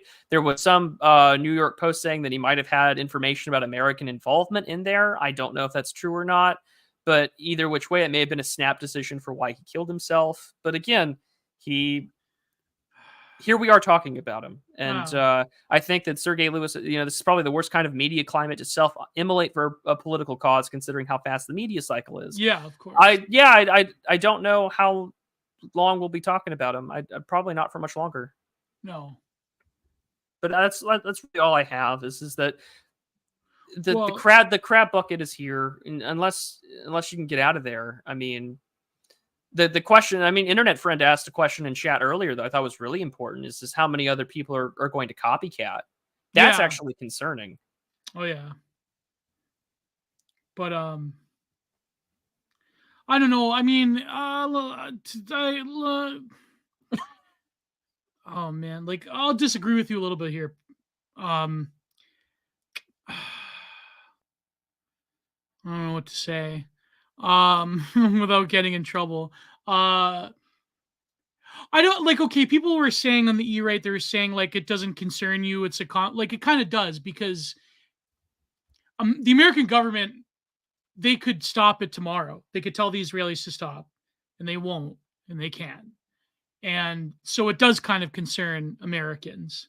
I don't know if that's true or not. Sorry to interrupt, but I don't know if that's true or not. Kind of, because really, like, let's face it, like, if you burn yourself in front of the Israeli embassy, like, as the mainstream press called him an anti-Semite. Yeah. Okay. No, I mean, Normicon media has, yeah. Okay. Like, well, Normicon, I don't think that one screenshot. Like, I think that one screenshot's fake. I can't see him. Oh, the one that Eli David got. No, he got community noted saying it was fake. Yeah, because on Reddit, like, having a post saying like No, that would never. Yeah, that's a fake one. Yeah, that was probably made by some frog. But no, but I think that. I mean, obviously, my stance on this issue. I lean. Okay, I'm not going to say third world is side. That's kind of stupid. But I think like a lot of those people, they make too much out of it and they go way too far. And it's a way of like being obsessed about, well, you know what I mean, without saying too much. But I do think what's going on in Gaza is wrong. I obviously am no supporter of the Likud government. And I think that what's happening is a genuine human tragedy. And I think that a lot of like these videos posted by IDF soldiers where they're like mocking dead people, like the one guy posting in a baby's crib after, like, it's disgusting. It's genuinely like Yeah. terrible. That word like genocide is obviously a slippery term. I do agree with Bap when he says that like it's a modern invention. Like, like where has genocide been in human history? Was Alexander committing a heckin' wholesome genocide, right? But at the same time, I think that because it's counter signaling the left, I do think that the E-right, at least the certain side of it, like I don't agree with mocking this. Like, okay, are the memes kind of funny or whatever? Yeah, but like I think it's in poor taste to mock this guy. I just my take is that he was a profoundly disturbed person. He obviously had the way that he spoke about Christ. He obviously had some kind of issue around the church. He obviously snapped and was it brave or whatever? I mean, I don't know. Uh, did he genuinely believe? Yeah, I mean, but at the end of the day, I mean, it was a spectacle. He did know what he was doing, and I just I'm on the fence with it, to put it nicely. I think that, I mean, obviously, like everybody who dies tragically, the video was horrific. As Christians, we pray for his soul. You know what I mean? Like, but I think that the left, certain factions of the left, spitting on his grave by saying that you can't say rest in power because that's like only BIPOC can have that term. And yeah, I think the memes are in poor taste and all that. But at the end of the day, like he worked with an Antifa group and he probably would have won us in jail or whatever. He probably would have. But that's irrelevant. That's it's not irrelevant. It's not irrelevant. I'm just what am I saying here, Prude? He was obviously in life, he was an enemy. He died tragic in terms of like participating in with Antifa and all that. But at the same time, I do at least in part sympathize with his cause because what's happening is terrible in Gaza. But was it a way to go about it? I mean, this is one thing I don't agree with. When these leftoids, they have to they're using his death to play this like make-believe politic where his activism was pure and uncorrupted by anything, and that if you point out that the guy was clearly mentally ill, because let's face it, anyone who lights themselves on fire is mentally ill, um it's like that it corrupts his thing, like that you can't say that mental health has anything to do, like that's bullshit. Same with the rest in power thing. He obviously clearly was mentally unwell, right? But I don't know. I don't know. It's just that it's a tough issue because I do think what's happening there is generally terrible. But then like to like use the rhetoric and talking points of like literal Antifa people that hate you, it's like fuck, what's like what are you gonna do, right? Like it's I don't know. I don't know. I'm like I say, I'm on the fence with this issue, and it's like I just think that a very terrible thing happened, and yeah, that's I don't know. I don't know.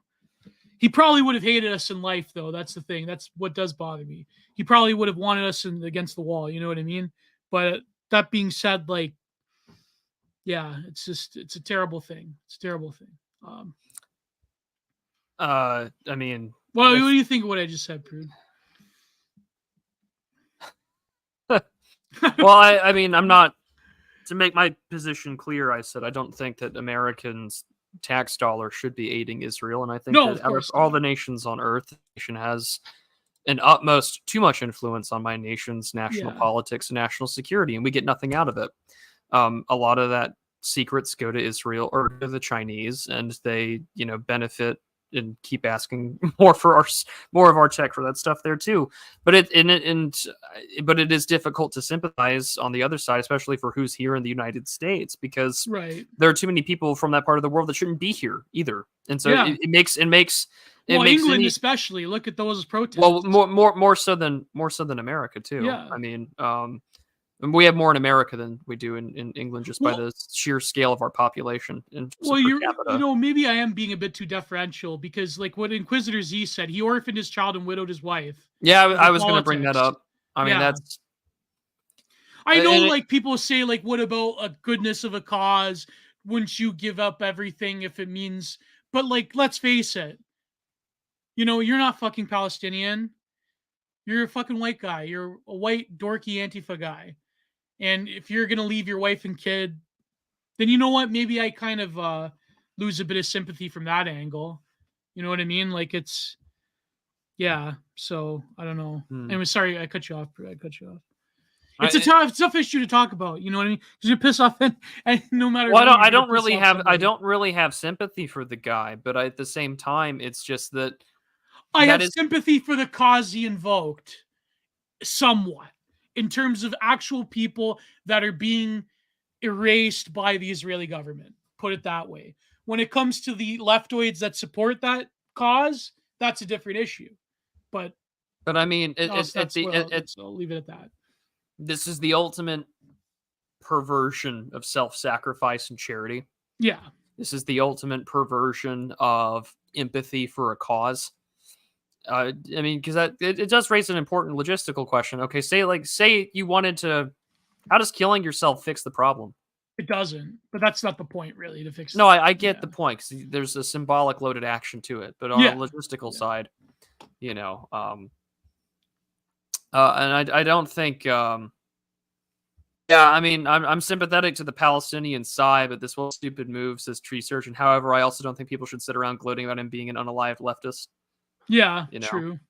There you go. I think gloating over it is kind of in poor taste, and as like, I just think that you should probably just leave the matter, like let sleeping dogs lie, and that's it. You know what I mean? Like I don't know. The only if there's going to be any lasting impact on it, I think Internet Friend is right. Like if there are copycats, then yeah, it'll be a problem. Oh yeah.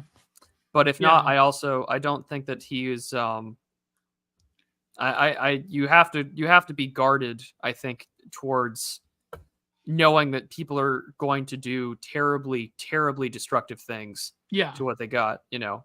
Yeah. You got, I mean, they did, and what, the thing, that's why I said, like, the symbolic thing won't matter unless other people follow his path. Yeah, unlike Caitlin Johnston, I think his death will be in vain. You know why? It won't be because of the right wing or the Israelis. It'll be because of the left. Yeah. The left's already done it with the whole rest in power thing. Yeah. They've already said, don't do that to a white man, you know? So if you really cared about the Palestinians on the political left, maybe you'd shut your fucking mouth for 2 seconds and just honor the symbolism of what the guy did.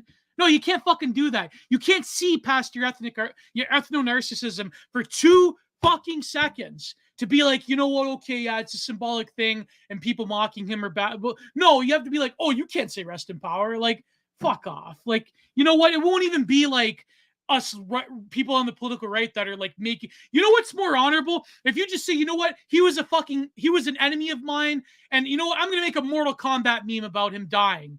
That's way more honorable than some fucking black Twitter stan going, you can't say rest in power. Like, fuck off. Like, please give me a break with your crocodile tears about the Palestinians. Like, I'm sorry, Prit, I cut you out. It makes me upset, because if you want to honor the guy, fine. Okay. You want to hate him because you're on the political right? Fine. I understand. But I can't understand being like, oh, I'm pro-Palestinian, but you can't be that. If you're a white man, you can't be pro-Palestinian that way. It has to be like the right time and the right demographic and the right place. Like, fuck off. That means you really didn't care about those Palestinian children being beheaded by the IDF, did you? So, fuck off. It's just, I'm sorry, man. It's just really I know the hypocrisy really, I know. I'm really going off this episode. Oh my god. Yeah, this has really been your episode. Yeah, I'm sorry, man. It's just, but no, you're fine. You're good, yeah. man. This is why we do this stuff. You know what I mean? Because if you want to mock his death, like, I don't agree with people making Mortal Kombat memes about him or making soy jacks about him. I think that's in poor taste, but that's more honest. Because the guy actually did hate people on the political right. He actually was an Antifa person committed to doxing people. So if you hate him because you're on the political right, that's fine. That's like, maybe I disagree with the tactics, or I disagree because I do think what's happened to Palestinians it's bad, right? But if you're on the political left and you're fucking tone policing him, when from your worldview, he sacrificed himself in the most horrific way possible to get the maximum amount of eyeballs on the Palestinian issue, and you're gonna tone police him from the grave? Like, what the? Oh my God! Whew. It's like it's disgusting. It's and you know what? It shows how evil our enemies really are, because they can't even recognize their own side when they're sacrificing. Like, like, they can't even, for 2 seconds, they can't hold their tongue and be like, oh, I understand he's a white guy, but he did something that I'll never do. So, like, it's like, please, man, like, it's that's really something. That when I saw that, when I was like, you know what? I don't feel bad if you make a Mortal Kombat meme about him, because his death was in vain. Because his own side can't even keep it together for 2 seconds with the narrative. Just sorry, Prude. I'll stop. It's just, man. Yeah, you're right, Tree Surgeon. They're Johnny Come Lately ethno narcissists. Because it's just fuck. Yeah, it's just. Well, I mean, just it's cartoonish levels of racial animosity, but I mean, this is why the Progressive Coalition can only function on the table stand of hating white people. Because again, you've noticed this with every other inter-minority dispute where it has to constantly go back to whites. Yeah. Or like we see this with like the FBI or some other like local government. And this got fucking Scott Greer got an Elon Musk reply because of it. Whoa! Where it was Scott Greer saying, finally, white people back in advertising. I think it was like the FBI or whatever, talking about like shoplifting or something, or some police department. Yeah. And it was white people stealing in the photo. And it's like, get fucking real. We know who steals. We know who steals in the same way we know when the FDA talks about don't wash your chicken. Well, we know with the non-binary kid that died. We know who you're talking about. Like, that's the problem. Every fucking time is that it does not matter, because at the end of the day, the Progressive Coalition is built upon hating whites. We saw this when the New York Police Department would post videos week after week after week after week of some black guy beating the shit out of an Asian person right off the train. And what was it? Hashtag Stop Asian American Pacific Islander Hate. What was it in the new movie? It was 3 white guys beating up a black guy, and the 3 white guys beating up an Asian, and the black guy with like the half mask took it off and walked away. That's how it is. That's how it is. Speaking of neoliberal kitsch. And it is every fucking time. Yeah. That's what it's always going to be. And while America gets turned into the shithole that it is, not even slowly, it already is, it's going to be that way every time. That in order to get minority disputes to come back, like back to normal, stop fighting everybody, it goes back to whitey. We saw this too. I mean, even Academic Agent was talking about this when it comes to United Kingdom. A lot of quote unquote anti-Jewish racism overlaps with anti-Muslim racism. So who does that target? Well, we already know who it targets. Yeah, it's white Britons. The same thing with the online harms bill in your country. Well, and now they can't go near a mosque or a synagogue. So who does that target? White Canadians. Yeah. Every time. Yeah, like one of the majority of like anti-Jewish hate crimes in the UK, is it coming from like BNP members or no? Is it coming from Muslims? Come on, let's be fucking real for a minute. Like, it's, like, is that what, like, that's what the British authorities, that's what they think when they think of like anti-Jewish hatred. They think of like Mark Collette or someone like that. They're not thinking of like who actually commits, like, you know what I mean? Like, there's a lot of like people like, anyways, it's just, can't I be against mass immigration, but also think what's happening to the Palestinians is wrong? Can't I have that? Like, can I, like, I don't have to choose either or, Prude. can I just say that I am against mass immigration, but I'm also against Israel bombing children? Can I say that?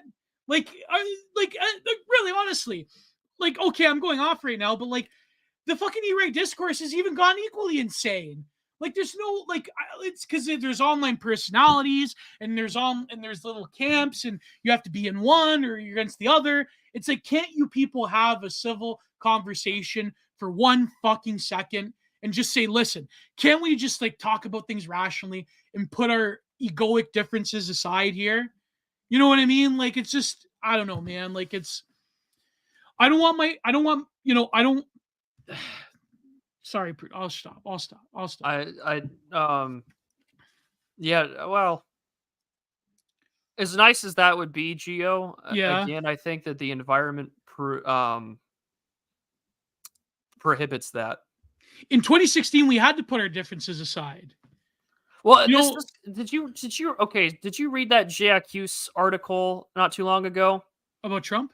about Trump Yeah, that and was about brilliant. the Yeah, whole Mika Groiper fucking is a great writer. Yeah. yeah, no, I agree. It was a great fucking piece because he's just like, listen, you have all these like appeals to leftist coded causes like the working stuff and things like that, and it's just like, listen, the whole objective here is to these are what's on the ballot of the border, immigration, demographics, a realist foreign policy, trying to get the inflation under control and to stop Jobs. violent crime. Yeah, and jobs. That's it. Yeah. That's it. Do you want a country or not? And I hate the fact that the left has already championed the whole every election is existential, but like 2020 was your last election. That And was probably and that was it. And so whatever election you get now, fake or not, this is your ultimate referendum. And I know voting is gay, democracy's gay, the parties are gay, everything's gay. Democracy I don't is care. gay, though. I mean, it is. Don't get me Yeah, wrong. it's not But like, real. you live in it, and I know chat gave me shit for it last time. You don't have to give a fuck about politics. You don't have to give a fuck about elections. But I mean, politics is still going to be caring about you whether you like it or not. Yeah. And as for me, it's just that I thought that what he had wrote in that piece was like just accurate. I don't care about the Sora Bamari left wing coded right. No. It's just this is it. This is all you got. Like, what do you want? Are you on the side of survival or not? That's all I need to know. Are you pro civilization or are you pro suicide? Yeah. You don't have to care, but yeah, you should probably vote.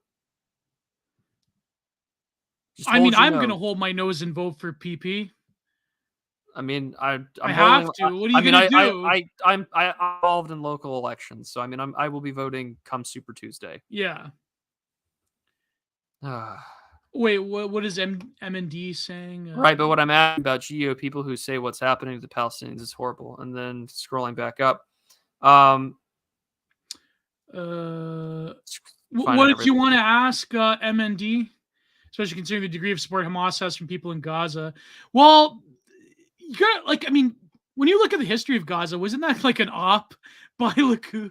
Like Bibi supported Hamas for a long time because it would throw it was bad optics for Palestine, and of course Hamas supported enemies of the regime such as Russia and Assad in other parts of the Middle East besides Israel, Gaza. So I don't know. I mean, just because they like, again, like, I don't, that logic that a lot of like pro-Israeli people have where it's like, you know, oh, because they support Hamas, then it's like they deserve it. Like, it's, people could say that about you, you know, that you're a right winger, so you probably deserve everything. Like, you know, it's like you're equal to like whoever, right? It's like, I don't know, it's faulty logic in my opinion. Like, I don't know, like, it's I don't know. It's like I don't know, when Ben Shapiro is saying something, I kind of like instinctually know it's there's probably some kind of, I don't know, it's probably something going on there. You know what I mean? Like, it's just I don't know. I just, whatever. It's, I don't know. It's really depressing, Prude. Oh, did he leave? I think he had to go and he had to probably go to the washroom. No, sorry, I was muted. Oh, yeah. Damn, still going. Yeah, I know this can be a long show sometimes. I Oh apologize. yeah. Wait, it's been 3 hours already? Yeah, Gio. Oh my god. It didn't even feel like 3 hours. It's been 3 hours. I can feel it. No, but like that's what I mean. Collective guilt is one thing I don't like, irregardless, left or right, I do not agree with. Like it's like saying that like okay, it would be like saying that say if like someone wanted to take me to the Human Rights Commission because I had an episode of Content Mine with Josh Neal, and Josh Neal used to be associated with the hairdo. Does that mean that I'm pro hairdo? That I mean, you know what I mean? Like it's the same fucking thing. It's like I don't know. It's like saying I just don't agree with guilt by association. It doesn't really. It's like okay because they first of all the statistics are kind of like shaky on if most Palestinians support Hamas or not. But irregardless, even if they did support Hamas, does that mean that you get to bomb them indiscriminately against the rules of engagement? Like no, it's just I don't know. It's stupid. It's vindictive in my opinion. I do not like the vindictive nature of this guilt by association shit. Irregardless. Irregardless. I think people are asking for the test. So yeah. I'm gonna put the number Archikino. Yeah, hashtag not all. Yeah, well, isn't that always the case? Well, yeah. That's not you. Irregardless is not a word I would ever use. Why not? Irregardless. Because I don't. That doesn't sound right. But it's an actual word. Rational adult opinions do not farm engagement. Well, that and rational adult opinions are progressive frowned upon. Yeah. But yeah, it's not a word. What do you mean it's not a word? It's irrespective or regardless. I thought it was a word. It's a word. You're getting mogged by milk truck. You people are a bunch of nerds. I'm gonna still use the word. You're not gonna tone. You're gonna. Regardless, it's either regardless or irrespective or regardless. You people are idiots. It's like when people use the word more for impactful. They're just not great words. It's not a word. Impactful is a word. Yeah, but it's one of those like really cringe corpo speak words. Oh, I guess. Like I'm not. Don't like at the end of the day, like I'm not sympathetic to my enemies. Geo fact checked. Regardless, I'm not sympathetic to my enemies. There you go. There's a word. Yeah, it's a double negative, so it's not. It's just. No, it's like prideful. Just say proud. Yeah, I know, but I'm just saying. I could less. Actually, it's no. I couldn't care less. I couldn't care. I could care less. What's wrong with that? I could care less implies that you could care less. That you could care more or care less. It's I couldn't care less. Gio, when he uses a non-word, you people are idiots. I mean say idiots. I mean to say nerds. I'm sorry, you people are nerds. I don't mean idiot. You highly people respectful are very smart. Word choice, or highly you need to take go take in some more IQ boosters. Go talk to Greer. Get highly respected. Your daily IQ supplement. Yeah, take your daily IQ supplement. Word Crimes. That's actually a really great Word Crimes song by Weird Al. I've seen him live. Actually, I've been out of all the live shows I've been to, I've seen Weird Al twice, and he's probably my favorite show I've ever been to. Really, eh? Yeah, great, talented man. I'm gonna post a soy jack at you people. Can't believe this. You're totally like. Who is it that said it? That in the chat was it an hour of Geo sympathizing with people that hate white people? I'm not sympathizing with people that hate white people. I'm just saying that like. You have to separate the activism from the actual thing that's going on in the ground. I'm just, you know what I mean? Like, I don't know, like, people are too much. Jesus H. All right. I have 16 personalities linked up. I'm going to share the screen. We're going to get this fucking test over. And then we're grammar Nazis. I actually don't even like that phrase because there should be nothing wrong with speaking proper English. Yeah, Fraser. Sorry, Fraser. Only SEN. Fraser, SNES. only on the Calling me out. SNES. Only on Absolutely, the Gromby. Language matters. So here's your palate cleanser. Is me taking the fucking Myers-Briggs test on Yeah. 16 personalities. I've I'm never just taken saying, guys, you gotta have some never taken nuance it here. That's before. all I'm saying. How does it look on screen? It Okay, looks pretty good. looks great. After being humbled by chat, Gio unlearned English and moved to Quebec to become a French French nationalist. nationalist. Oh All my right, yeah, God. grammar national socialist. No, before That's the too test, much. what palate cleanser do you want? I'm taking it now. I've been on the air for over 3 hours. I don't like going over 3 hours. If this turns into a 4-hour stream chat, I'm going to be pissy all next week. I will take it out on you. I'm an INFP, so I already know my Myers-Briggs. Okay, he knows his Myers-Briggs. Yeah. I do not. Irregardless of the fact that I need to cleanse. Actually, this is fine. I don't mind taking this test. Irregardless is Dago slang. Oh my God. What pseudos is this? I'm taking the Myers-Briggs Myers-Briggs personality test because I've never taken it before and I don't know. So a couple of weeks ago, someone asked me what I was. I don't know the answer. Bro, you waited until post 3 hours to take the test. We warned you. It's not short. Too late. I'm here. I'll just go fuck myself. All right.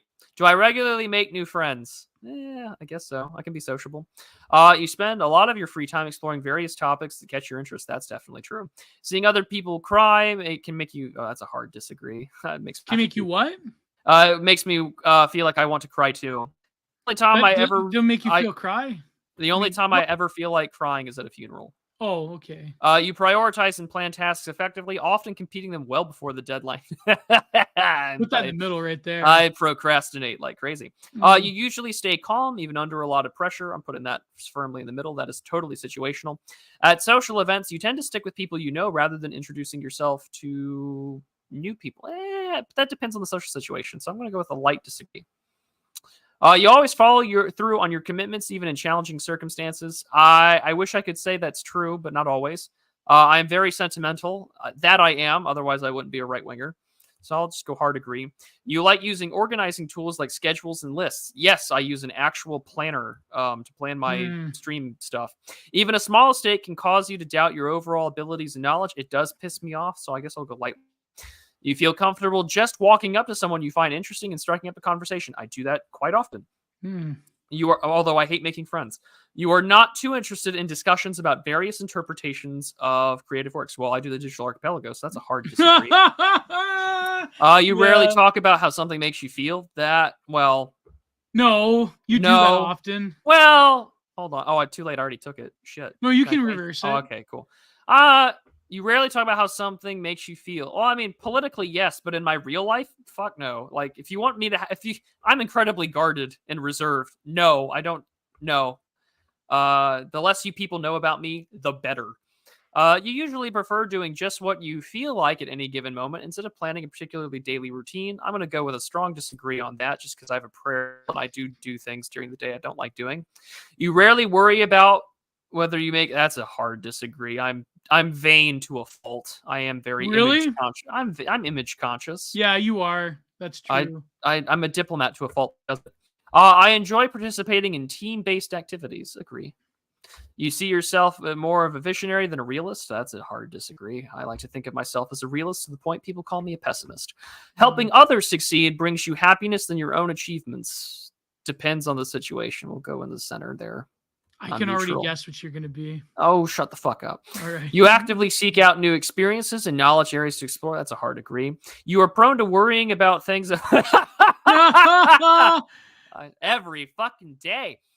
You avoid leadership roles in group settings. No. No, avoid. Whoops, disagree. You do not consider yourself an artistic type. I don't consider myself an artistic type, although I do iconography. You believe relying more on rationality and less on feelings would improve the world. I'm going to disagree on that. Well, moderate neutral. disagreement. I'm a neutral. Because it can go either way, really. That's such a loaded question. You believe relying more on rationality and less on feelings would improve the world. I mean, women are women, and if you have a dick, you can't be a woman. So yeah, I think some rationality would be nice here. I'm gonna change that to a B. You prefer to do your chores before allowing yourself to relax. No, I'm a procrastinator. I've said that earlier, so slightly. You like watching intellectually rigorous debates, even if they get intense and confrontational. That's a hard agree. You tend to avoid drawing attention to yourself. Abso-fucking-lutely. I'm terrible at marketing. Yeah, do not confirm what I'm saying. Your mood can change very quickly. That's also true. You believe decision making should prioritize objectivity over personal value. Neutral.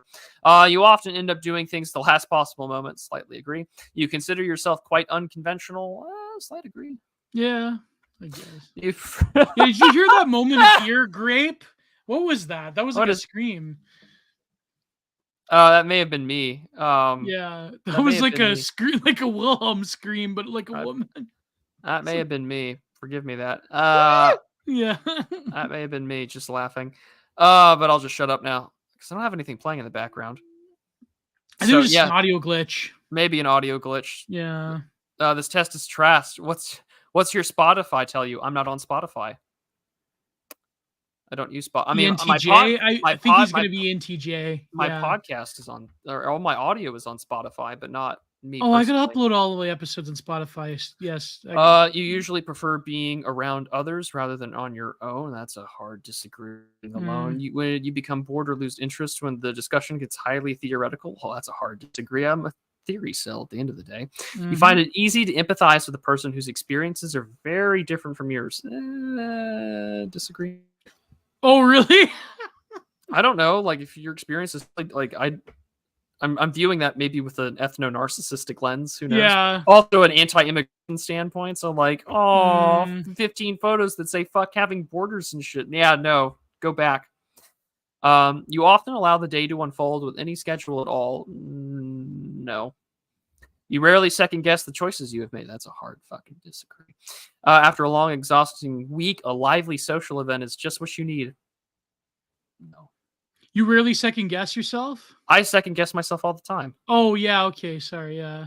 And yeah, I was like, can I go back? No, I can't. Oh, well. Do I enjoy going to art museums? I haven't been to an art museum in years, but they're not bad. You have a hard time understanding others' feelings. Disagree. I feel people pretty easily.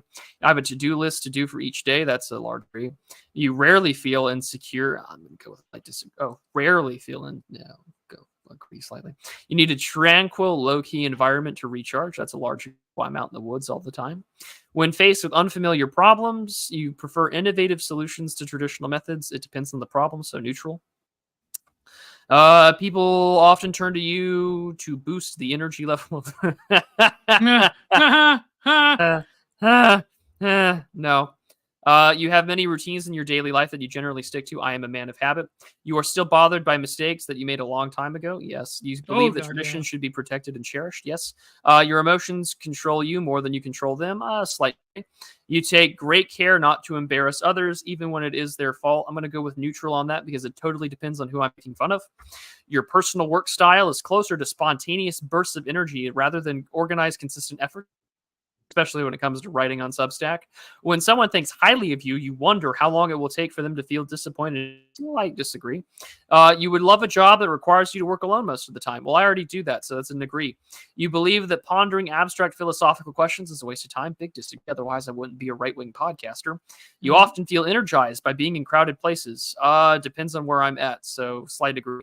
You have an intuitive sense of how someone is truly feeling. Large agree. You often feel overwhelmed. Black people are tired. Neutral. Before making decisions, especially important ones, you carefully weigh all the options. Agree. You prefer to look for patterns and connections that go beyond the obvious. You are willing to give up a good opportunity if you truly believe someone. That's a disagree. You struggle with deadlines. A slight agree. You feel confident that things will work out for you. Well, at the end of the day, God gets the last word, and I am male. All right, fuckers. Is everyone ready? Place your bets. Place your bets. INTJ. INTJ? Yeah, maybe. Oh, I haven't even looked at chat. I am a fellow pattern recognizer. The Fed watching the stream is enjoying this easy profiling. Oh, the Fed that watches me probably already knows exactly what I am. So, all right, let's go see the results. Yep, there you go. There you Yeah, go. knew it. There you go. There you go. Wow. Tree Surgeon says, I'm guessing you will be gay. I am extroverted when I can turn on a light switch. I actually genuinely dislike people, but I can turn on a light switch to talk to people. I am the sensitive young man, apparently. Yeah, I mean, you could read too, like what the architect means, like in terms of dating, friendship, life, work. Man, I can't believe you're the architect. I knew it. I just dropped balance of sensitivity, but also of like logic. So, whereas me, I'm like too flighty, so that's why I'm an INFP. So, is that why this show works the way that it does? Yeah. I love how someone said, so close. 37 minutes of Prude, 2 hours, 30 minutes of Gio ranting. Yeah, so that chirp that you heard in the background was my heater being turned on. Not the other chirp? No, I'm white. Oh my god. I'm white! So and bad. then walks off. Oh my god. Yeah. Less than 2% of the population, yet we're 80% of the online. Oh, read the description. Okay, hold on. Architects are imaginative and strategic thinkers with a plan for everything, which makes them neurotic sons of bitches. 58% introverted. That makes sense, according to my energy level. 59% intuitive. That's fair. 61% thinking. Yeah, there's the death comes for theory cells. 57% judging. Judging individuals are decisive, highly organized. They value clarity, predictability. I value punctuality. I value that so much. I wish people were like 5 minutes early to all fucking obligations that they were. 67% turbulent. So I am self-conscious, sensitive to stress. They feel a sense of urgency in their emotions and tend to be success-driven, perfectionist, eager to improve. That's definitely true. No, I don't want you to email these results to me. And I'm not going through the whole personality. There you go. Do romantic relationships. Do that one. No. Yeah. No. INTJ romance. I'm good now. Thanks, though. Romantic partners. Wait, I said INTJ. Okay, where is it? Oh, God, it opens with a Bertrand Russell quote. I might as well just end myself. Is not naturally drawn to romance, but they can be a bit more romantic than they seem. They prefer honest and practical. Where is it? They crave being romantic with someone and have a heart that naturally wants to draw this part of them. Selves for another person. For only people, the idea of romance can actually seem cheesy and even insecure. They don't like the idea of expressing all of their innermost feelings in an over-the-top gesture of love and romance. For them, it isn't natural. Everyone has their own outlook on love and romance and what things considered truly meaningful and important. For some, romance is pointless. For others, is one of the most fulfilling parts of their lives. INTJs aren't viewed as their romantic type since they focus more on logic and practical things. The INTJ emotions can be both draining and confusing, and so they do tend to neglect them. This explains a womanizing past. It isn't that INTJs doesn't feel. Yeah, it probably does. Doesn't feel things like everyone else. They just choose to push those feelings aside in favor of logic and facts. This mindset can cause the INTJ to become all right, Gio. Hey, sorry, we're good. I just thought it was interesting. Oh, what type of crystals does he need? I believe I'm a Myers-Briggs believer, man. It's true. I don't. Oh, come on, man. In the same way I take most therapists and psychoanalysts at their word, which means I don't take their word seriously at all. No, but like over time you could see it. Or maybe I could probably just be confirmation bias, but like over time you will see. Milk Truck, I told you I'm INFP. I'm the mediator. Moderator. Yeah, mediator? Yeah. INFP. I'm an INFP. Oh, I'm sure it is super inconsistent, which is why I'm not too worried. Yeah. Yeah.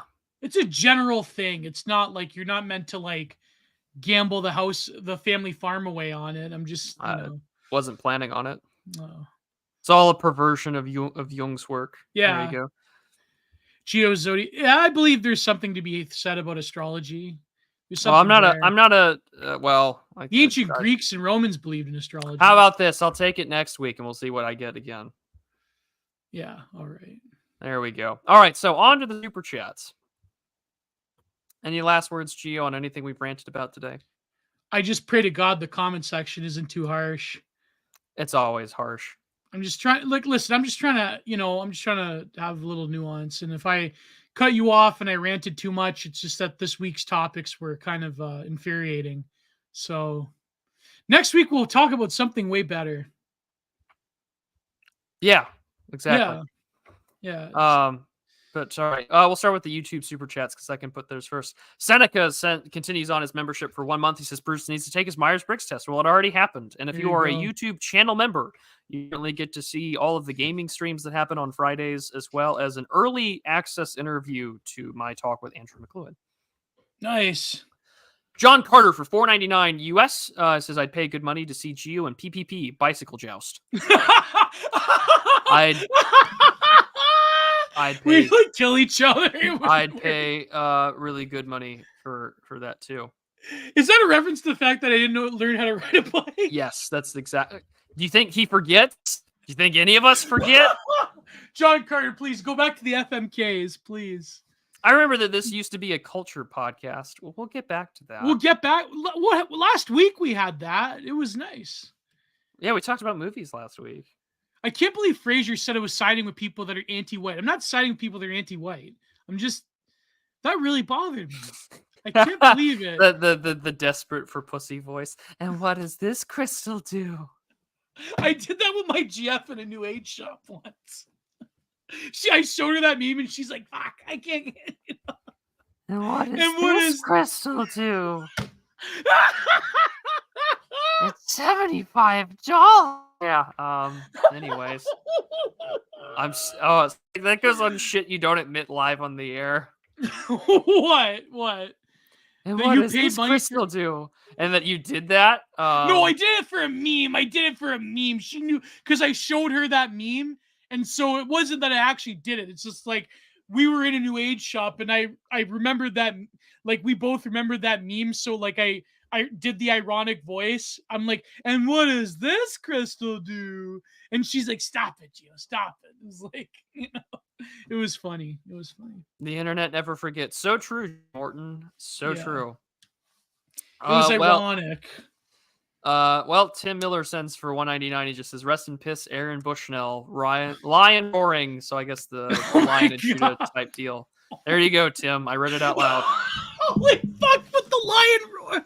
That's terrible, man. That's well, I mean, he did abandon his family though.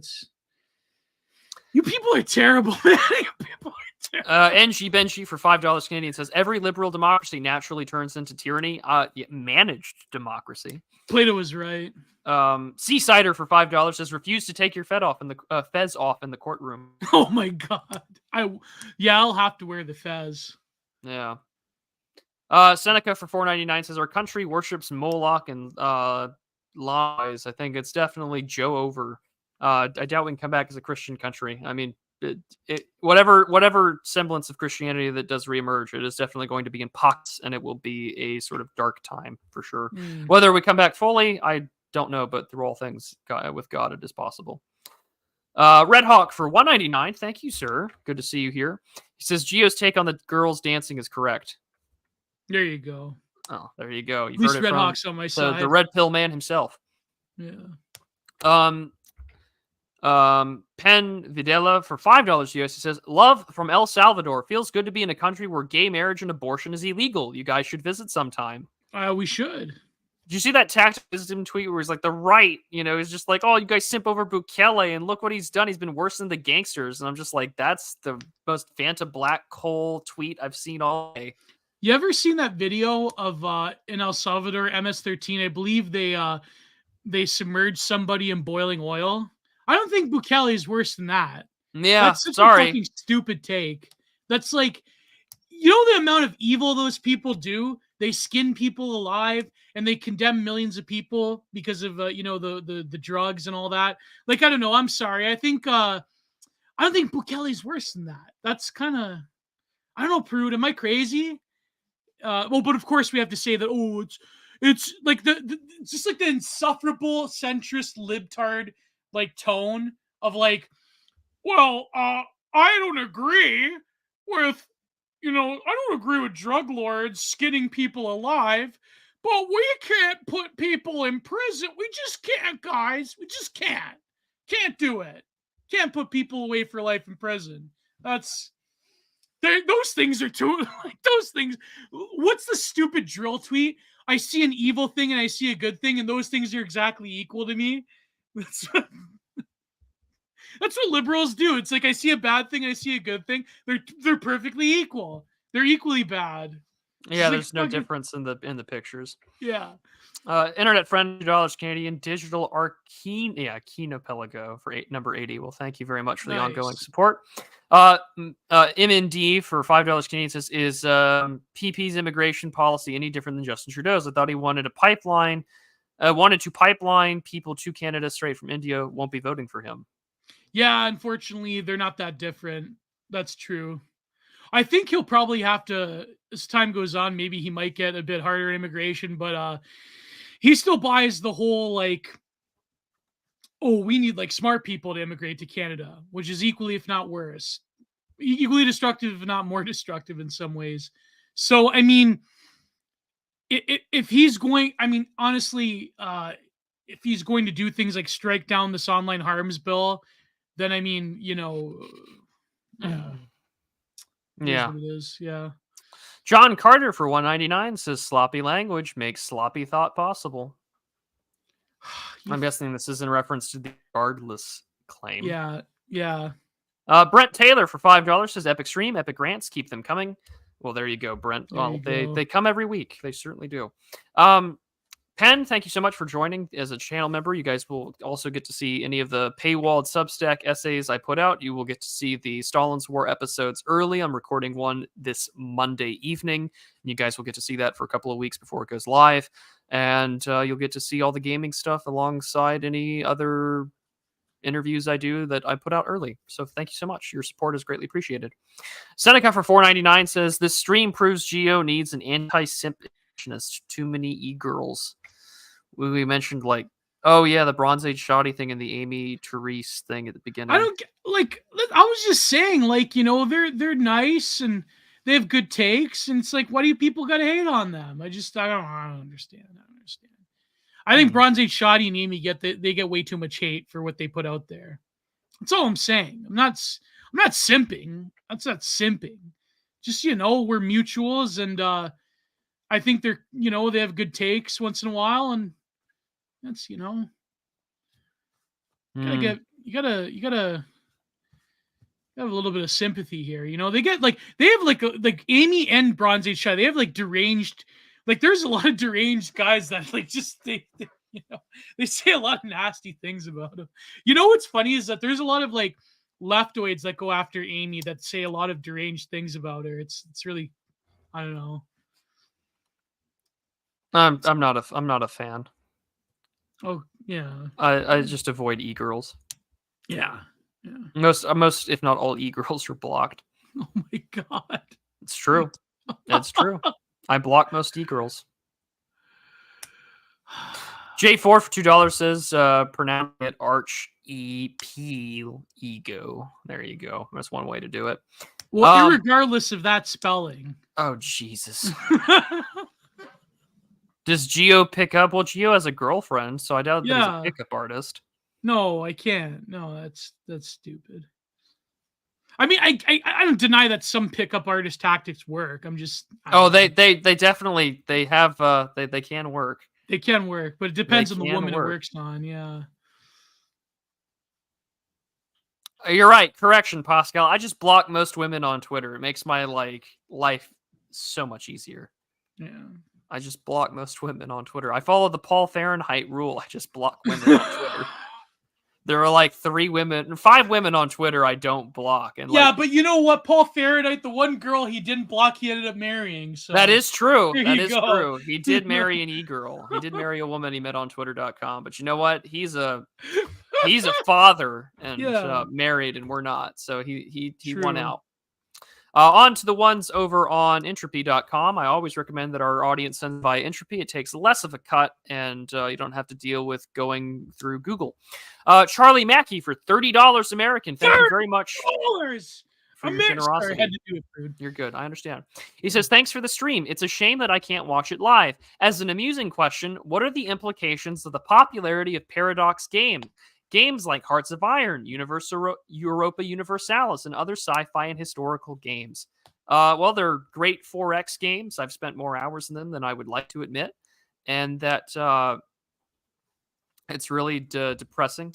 that I don't know. I like them. And 4X games are a great way for you to really flesh and work the noticing multiple things at once muscle in your brain, I guess. Helps you notice patterns and trends. So I guess people who play those games have higher levels of brain connectivity. I don't know.